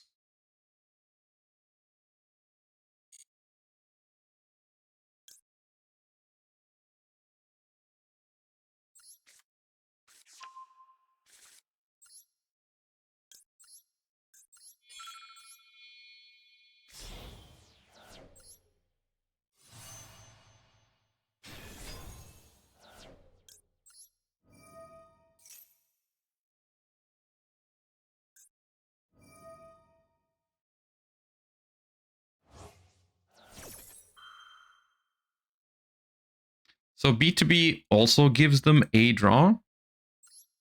But a draw, I think, is fine. I could just add Valor back to hand, honestly. That also works.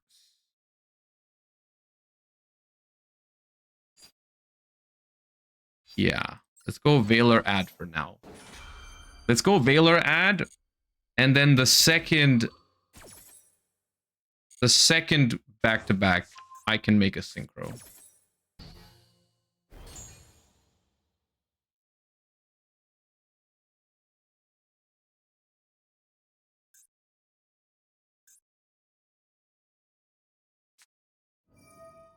Scatter. Fine.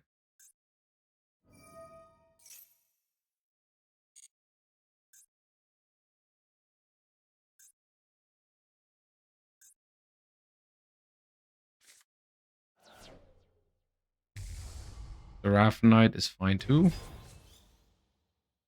Valor.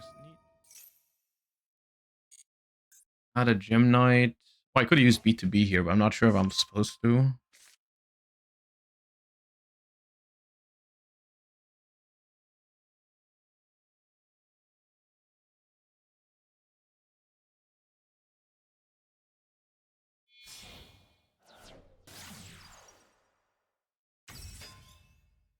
Dude, all right. I'm gonna Valor. Calm down.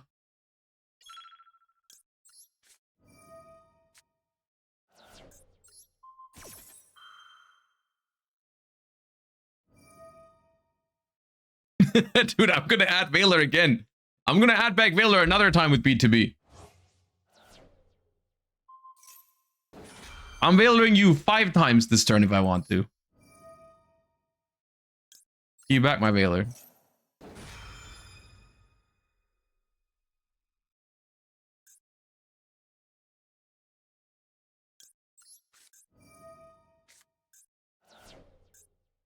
Oh wait, no, this is not once per turn. Yeah, I wasted a Valor, but that's fine. I got 5. They can use it again. Yeah, I should not have. I thought it was once per turn. I thought it was once per turn, but it's just detonator. Yeah. All right. It's fine. It's fine. I'm not gonna fail her a third time.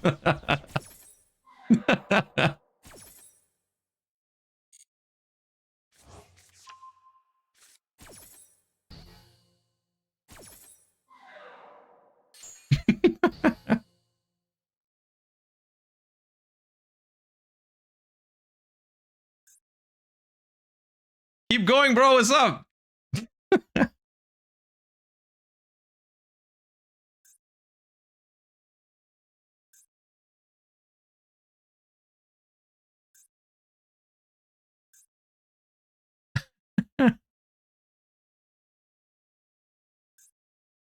I mean, that's the thing, right? I think their line was making a second one of this, but they know I have another Veiler, so... And I should have 3 Veilers in hand, realist. I shouldn't have Veilered the Lady Rose Diamond.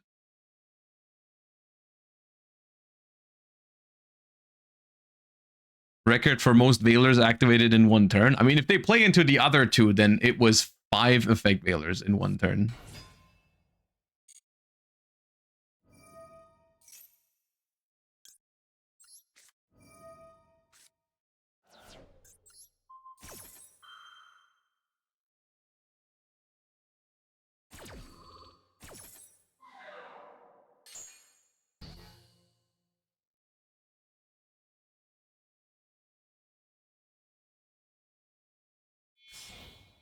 They're like, yes, they used the other Veiler. Now I can make my Link monster again.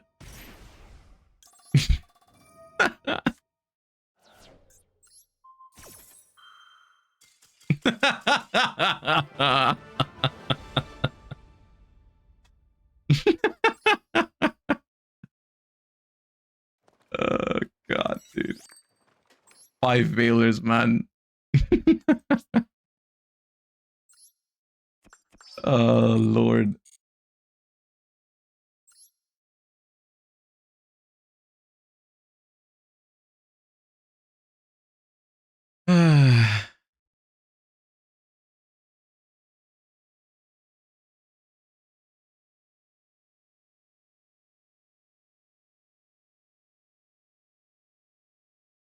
I can't defeat strong opponents. In that case, you should revise your deck. Obtain more powerful... Oh.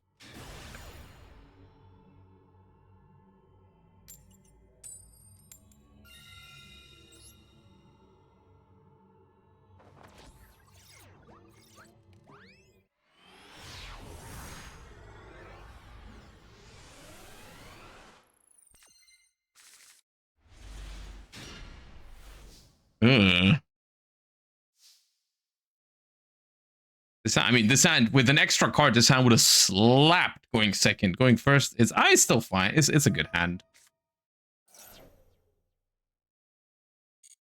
It's actually a good hand. Oh, never mind. It sucks. Oh man, why?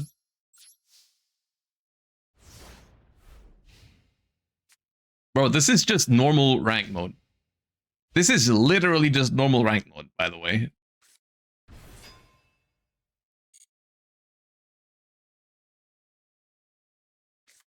Yep. Goodbye, duelist.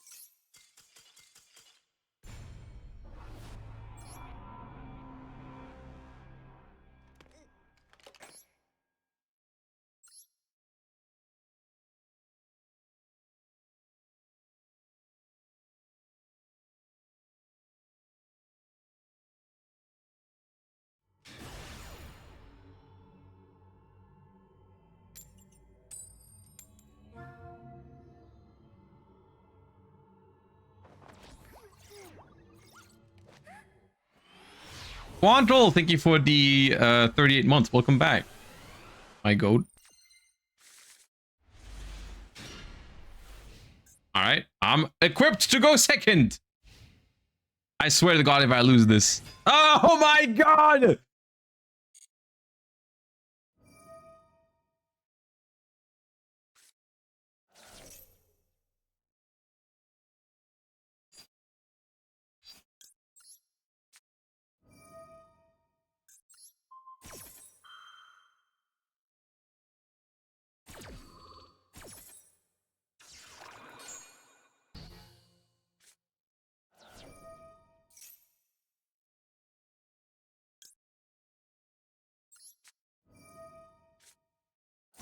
Please leave me alone.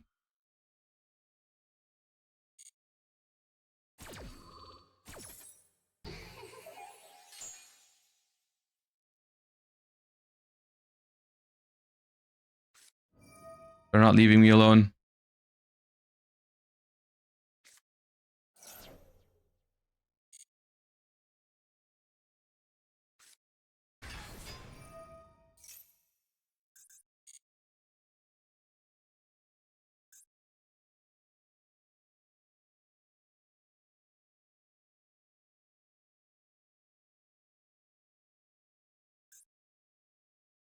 Might be fine.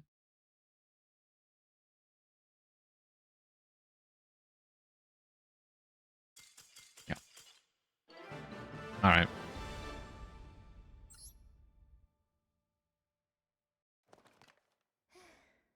Dude, I don't know. I genuinely don't know if I would be against this change.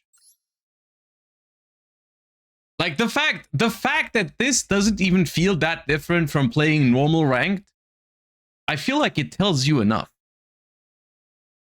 I genuinely, with how much one card combos are doing these days, dude, how much does it matter that the player going second has an extra card? Like barely anything changes. Like if anything, it's a good thing that you have a better chance of actually participating.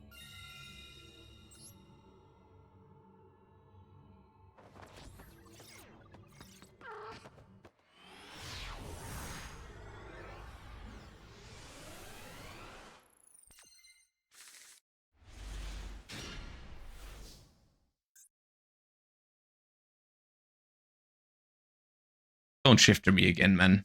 I can't take another one.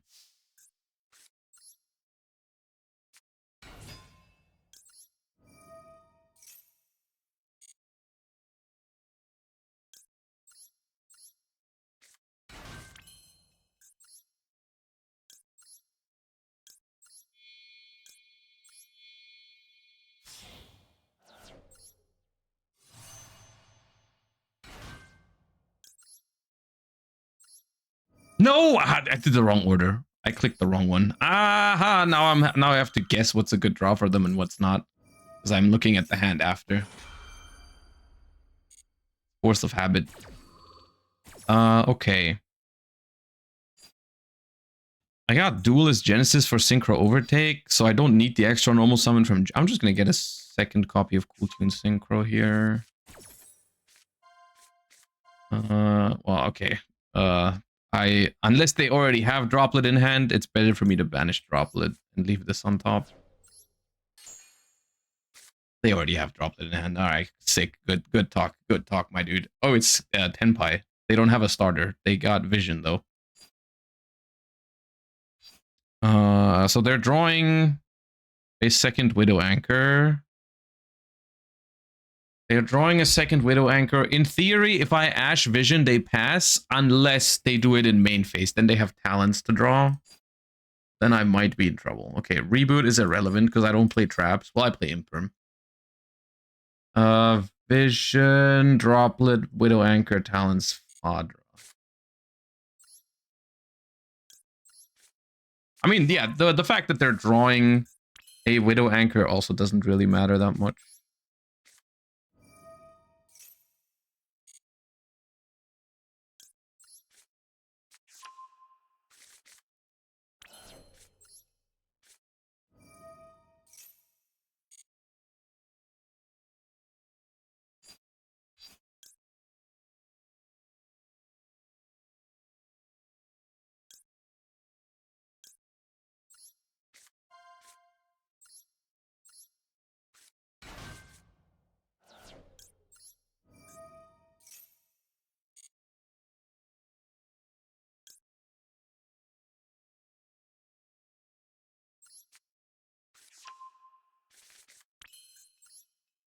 I'm gonna make an RS here, even though it's not gonna do anything against the Droplet. Which means I probably shouldn't make it then. I should probably make Remix. That's a little more inconvenient for them to deal with. Because once I activate it, they can't Droplet it anymore.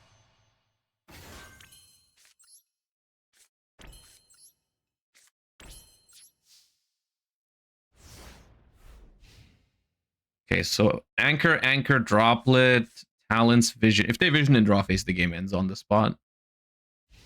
Yeah, they shouldn't.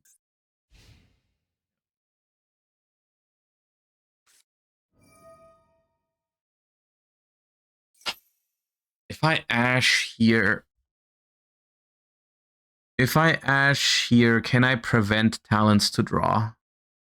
Probably not.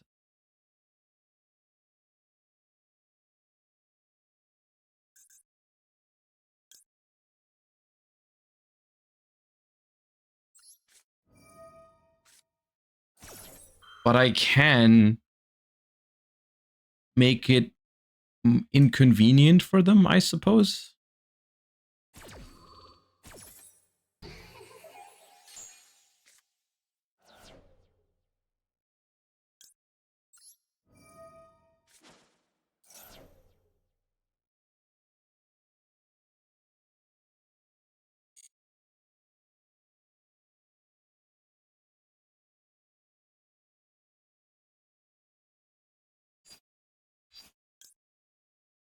What I make here barely matters.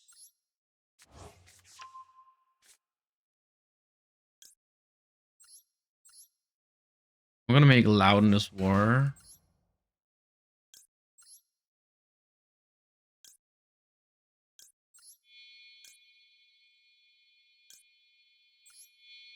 And the thing is, like, now talents to draw becomes less scary because I can look at what they're gonna draw, right?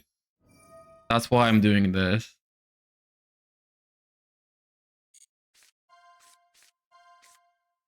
Okay. I'll banish this just in case, and then I'm gonna put this to the bottom.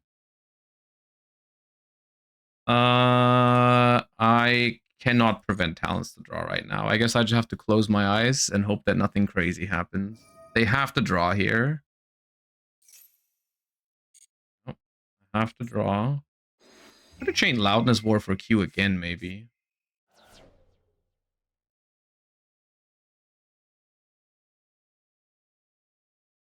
Yeah, maybe that was a play.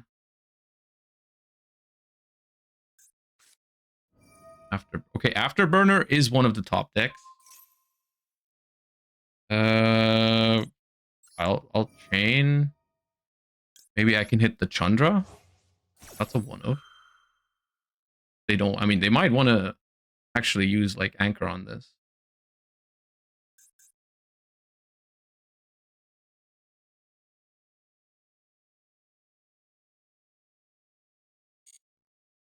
Chandra. Oh, that's at 1, right? Let's go, dude.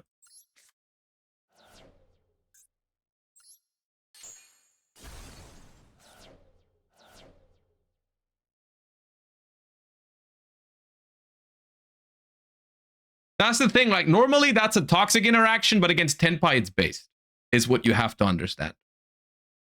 It's okay because it's Tenpai, which is definitely, you know, this is true, by the way. You know this is based. Yeah, we all agree. I'm happy we all agree. This is one of those rare moments where on this chat and in this stream, everyone is in agreement and happy that this just happened, which is not always the case, but in this case, that's I'm glad.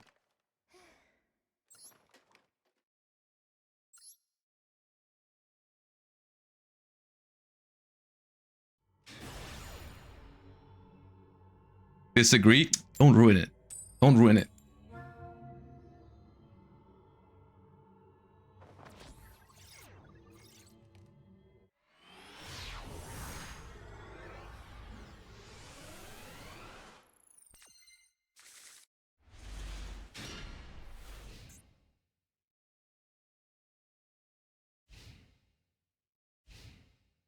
How do you feel about the 6 cards so far? Dude, honestly, it doesn't feel that different.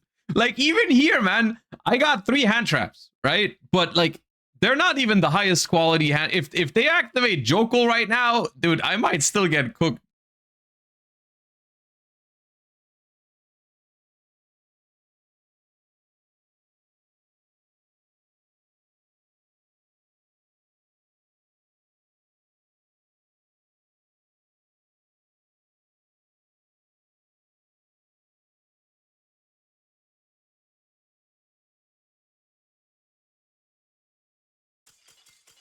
This is me. I forfeit. Go for it, king. Dude, why? What? Try to play, dude. Oh man. Well, I guess you saw the hand. You couldn't beat it.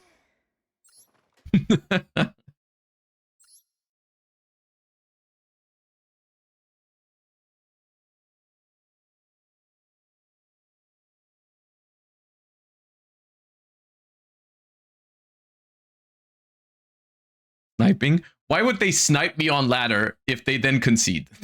That doesn't make any sense.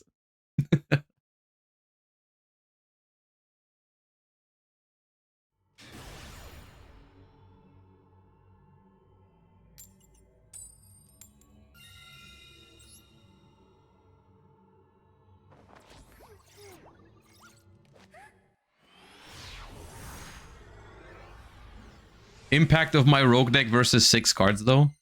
I mean, this is one of the concerns about this, right? Is that but this is always true in Yu-Gi-Oh, right? Like the whatever they do to make going second more viable is going to hurt the bad decks more than the good decks, right? Because all of a sudden you're playing a what do I add here? I think it's this. All of a sudden you're playing against oh, they got Izuna. Might have Ash for it. I want to synchro with my Ash though.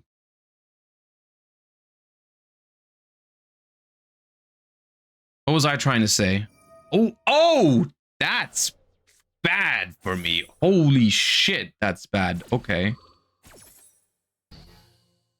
Oh, I hate that card so much, dude. Remix time.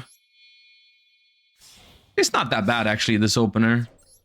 I got Remix, Effect, Chain Fuwa, add back Ash. It's tight.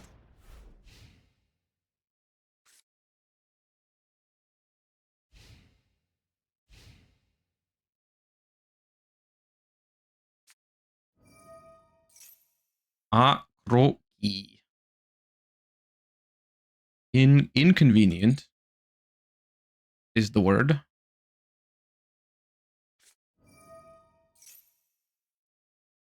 Marshmallow.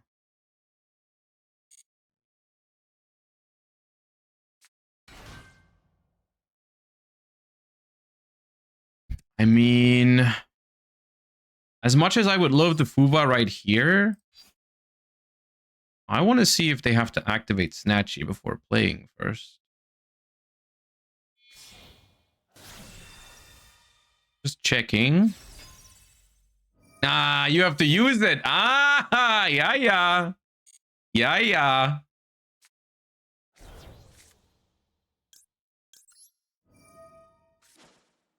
Don't bail me, though. All right, called by that. That hurts my feelings. It hurts my feelings. It's all right. It's all right.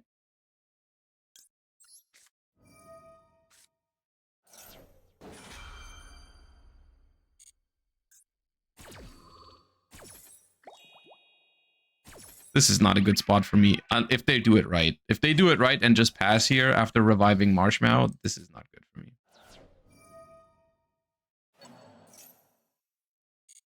Kind of called it. I mean, you have to understand, however, that every time I activate a card, there's 5 people in chat screaming the best possible answer for my opponent into the chat. So yes, at some point, you're gonna be right. You're gonna be right at some point when you do this. So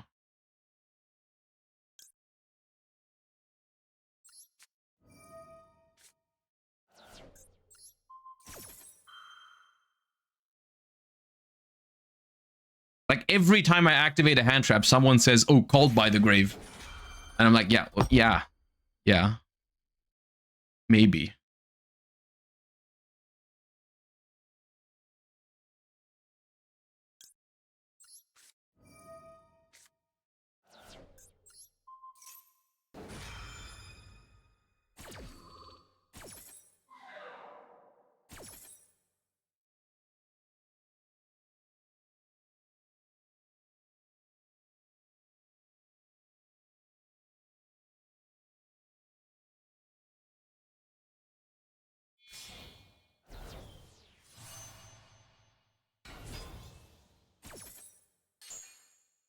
And yeah, I'm just dead.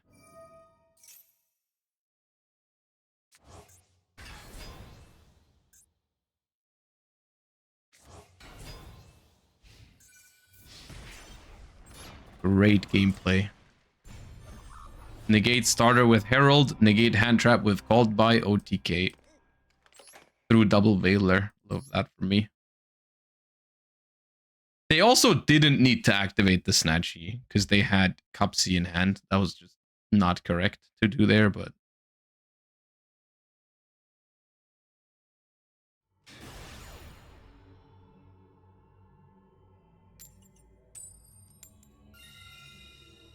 you think Albaz cards will change the meta in Master Duel?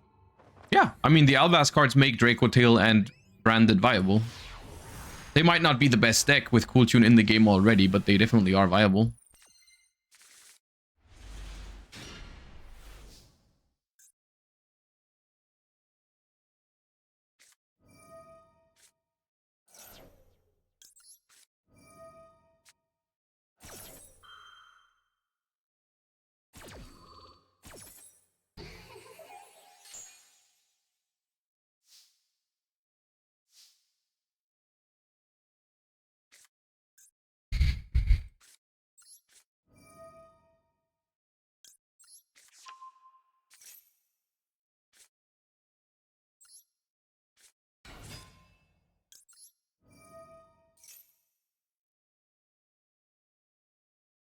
Ash is in graveyard already. I mean, I think I just search Bell or Ogre. I think I search Ogre. Oh, let's go Ogre. Ogre, just so we don't have to worry about necessarily adding it back to hand. If that line doesn't work, that's fine.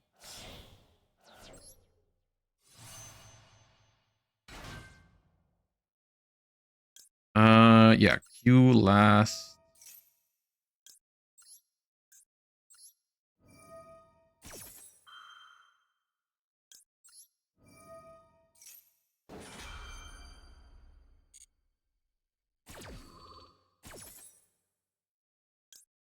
Get field spell.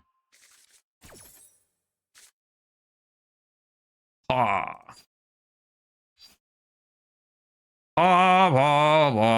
Okay. Well, that's not a great matchup for Ghost Ogre. Talon's Thrust, Dispersion, Droplet, Gem Knight Fusion. Not the greatest hand, actually. Unironically, it's not that good. Not bad, of course.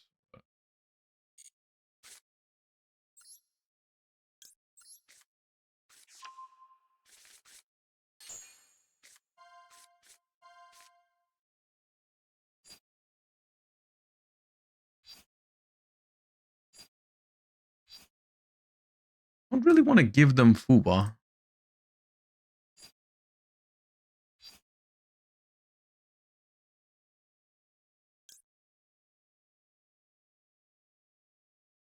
How much do I care if they get Nepirim? Because they already have a way to search Nepirim with that spell.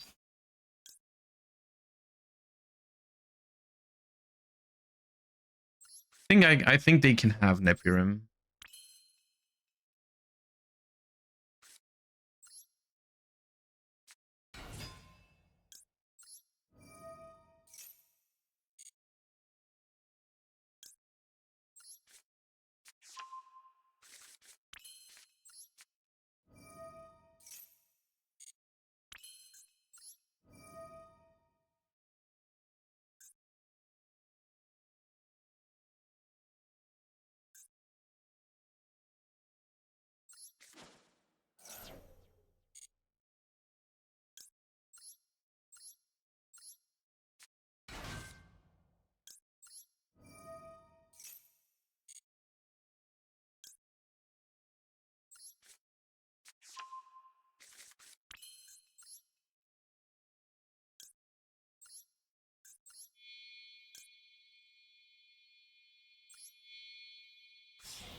Okay.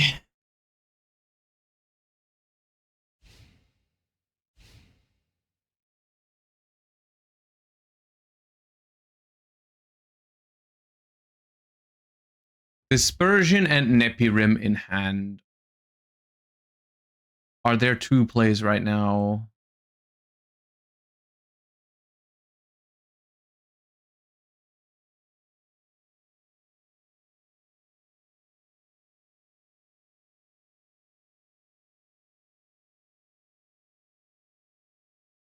Droplet in hand as well. Droplet, Talons, Thrust. Dispersion, Gem Knight Fusion, Nepirim. Oh, that's gotta be good for me. That's gotta be good for me. There's no way that's not good for me. Can Nepirim activate? This card's set. Yeah, I can. Okay. That's fine though.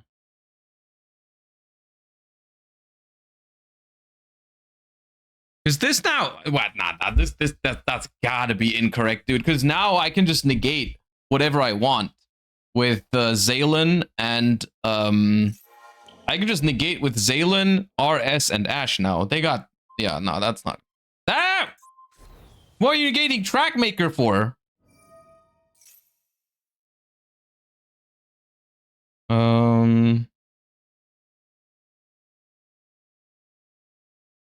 Dispersion, Talents, Thrust. Dispersion, Talents, Thrust. Dispersion, Talents, Thrust. Dispersion, Talents, Thrust. Yeah, discard one of your cards. I think I just win.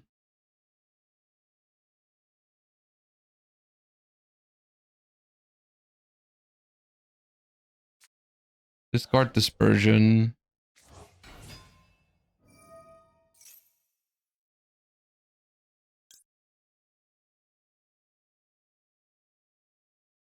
I ash this.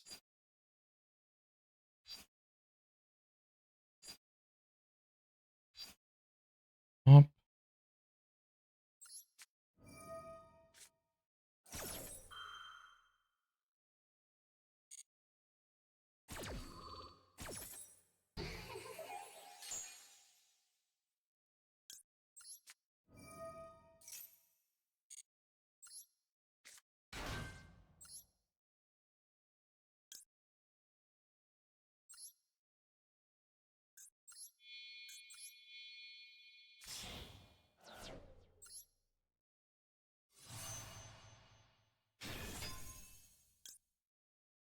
This is once per turn.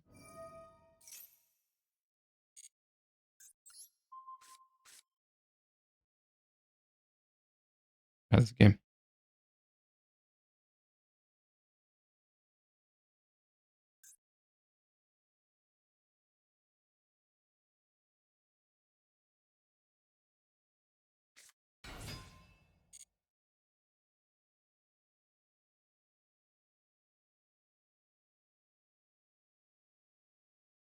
They can go battle phase to force me to use my spell first. Oh, but they don't. There is one lose condition though.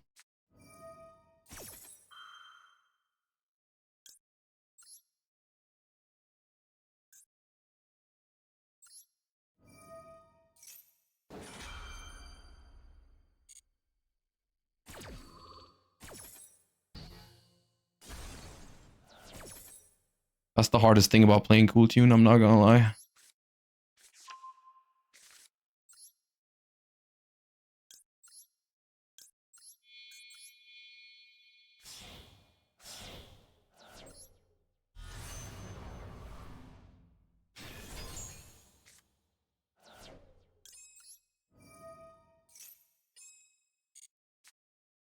I guess they can Typhon now and then Talents to draw or something.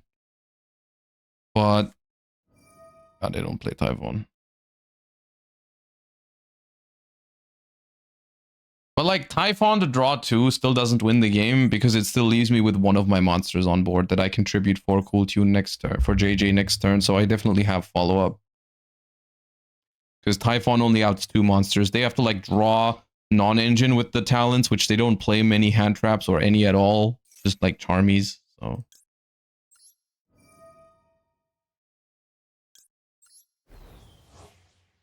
banish Ash like I wish they would.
Well, and there we are, Lightning Stormers. Dude, I'm not gonna lie. This felt like normal Yu-Gi-Oh games. Which is kind of crazy, maybe even scary at the same time. Because it really goes to show how almost irrelevant the amount of cards the second player has is when, like, the player going first just prints infinite cards with any, like, you resolve one card going first and all of a sudden you're not playing 5 versus 6, you're playing 15 versus 6, right? And then after they draw, of course, it's 7, but like still you're playing 15 against 7, right? So, and unironically, the games against the board breaker decks were the most fun games we had today. Even when they had an extra card, it was still like a challenge and we still won. So but it feels like it makes board breakers more viable with the extra card. To be fair, the opponents misplayed most games. I wouldn't say most games. Like in the beginning, we had a couple of games where people just bricked going first.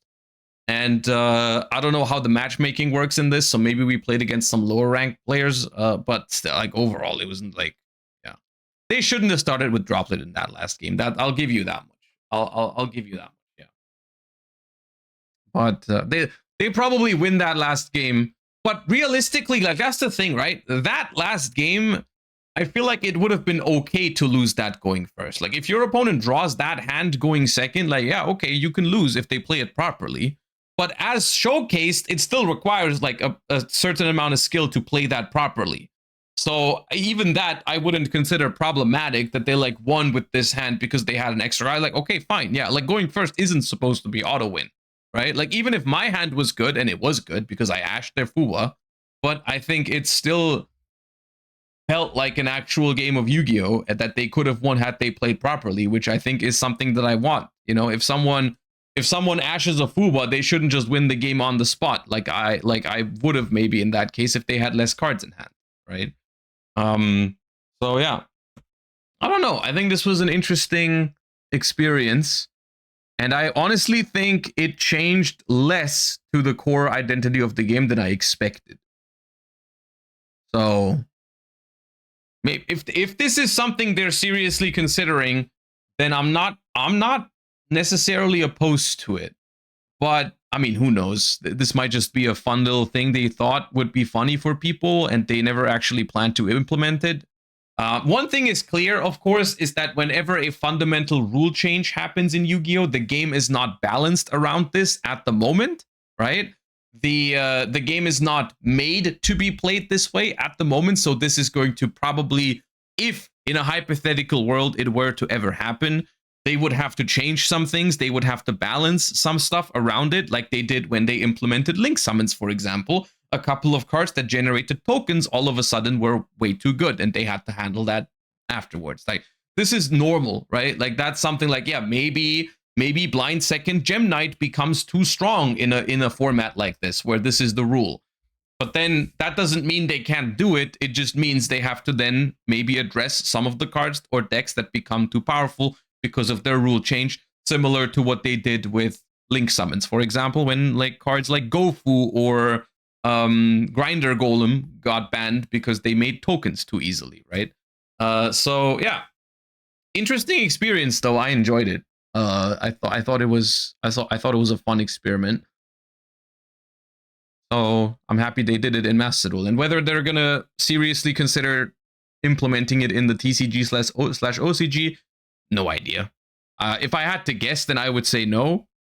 It's just my guess. I don't think this necessarily means that it's going to happen, but I sure think it would be interesting if they did.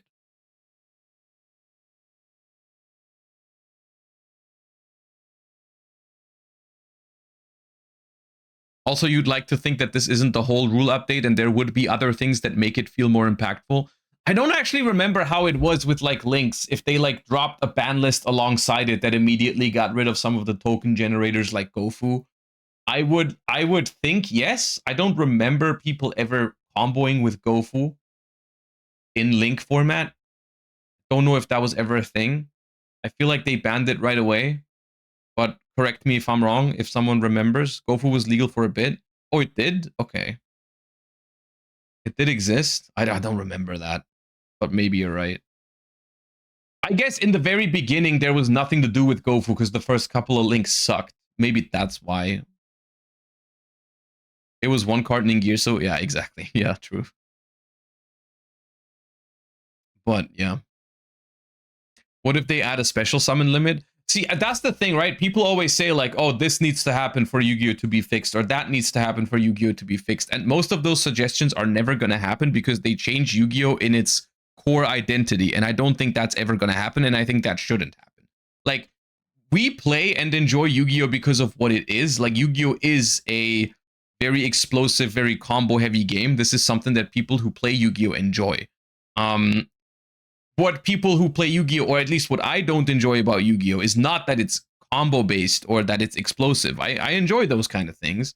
But I don't enjoy if it's like super imbalanced towards like the player going first or the player going second or the player who resolves a certain card is almost guaranteed to win. Like, I want balance, which is something that's possible within Yu-Gi-Oh, even though Yu-Gi-Oh is a game that's arguably harder to balance than other games because of its like kind of wild nature.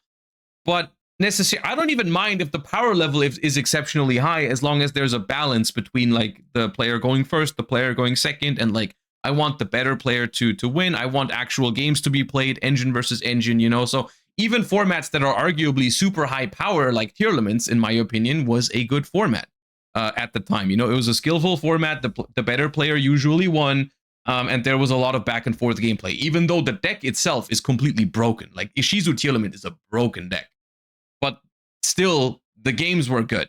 So this idea of like, oh, the power level necessarily needs to go down as a whole is not necessarily true in every single instance. I just think like at the moment and in the past couple of years, there's often been an imbalance towards going first in particular. And that's something I don't enjoy because at that point, the gameplay that stems from that is not great. The gameplay that happens when like the player going first just like activates one card and that card leads to like card advantage like crazy and ways to negate all your opponent's starters and everything. That's not fun to me.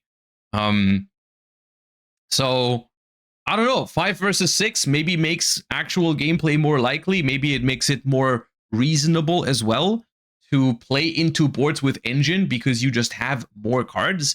you are less likely to brick going second. You are also less likely to only draw like one starter, and then your starter gets ashed or your starter gets impulse, and you can't even try to beat their board because you don't have a starter, right? So the extra card going second, in my opinion, even if you draw a card number 7 on your draw phase, I think is an interesting option. But I don't think they should change like the game fundamentally of like, oh, you can only special summon 5 times a turn or something. That to me, with all due respect, as one of the like probably biggest boomers in Yu-Gi-Oh, that's a boomer take. The oh, they should like back then everything like I want to go back to like normal summon breaker and set trap hole. That's not what Yu-Gi-Oh should be again. Like the good times. Look, I'm nostalgic about every single retro format as well, but Yu-Gi-Oh as a game like lives off of what it is right now. You know, like if you're, and I don't mean this in a negative way, but if you're trying to play like a slower game that feels more like a, what's the word for it? Like a turn-by-turn development thingy, there's other games for this. And I don't mean this in a bad way. There is other games that are genuinely also fun that you can play if that's your thing, which is completely fine. Those games are also fun, and I've played those games, and I've had fun in those games. But Yu-Gi-Oh is not trying to be that game, I believe. And I think if they try to make it that game, I think a lot of people would leave because, like I said, if you want to play that kind of game, they are out there. So Yu-Gi-Oh should be explosive. Yu-Gi-Oh should be fast-paced, right? But it should still not be too dependent on coin flips, dice rolls, drawing specific cards, resolving one specific card, otherwise you win or otherwise you lose. You know, that kind of thing, right? That's how I feel about this entire thing. But yeah. All right, gamers. With that, it is 6 p.m. I gotta get going for dinner. I hope you enjoyed today's stream. We started a little bit later, but we streamed for a little bit longer than usual, so almost made up for it in its entirety. But now I gotta get going. I hope you enjoyed the stream. A little bit of a TCG talk and deck profiles earlier, and then we played some of the Master Duel Festival. I had a good time. Good talks. I hope you enjoyed. I hope you have a wonderful rest of your day. I'll find someone to raid real quick, and then I will more than likely see you all tomorrow. At the moment, I don't know with my schedule because we're moving this month or next month, and there's a lot of things I need to do. So sometimes there might be streams I have to like cancel because we have stuff to do. But at the moment, it's looking like I'm streaming tomorrow. So I think I'll see you all tomorrow. I'll send you guys over to Doug, and you guys have a wonderful rest of your day. I'll see you tomorrow, everyone. Thank you for watching. Bye-bye. Peace.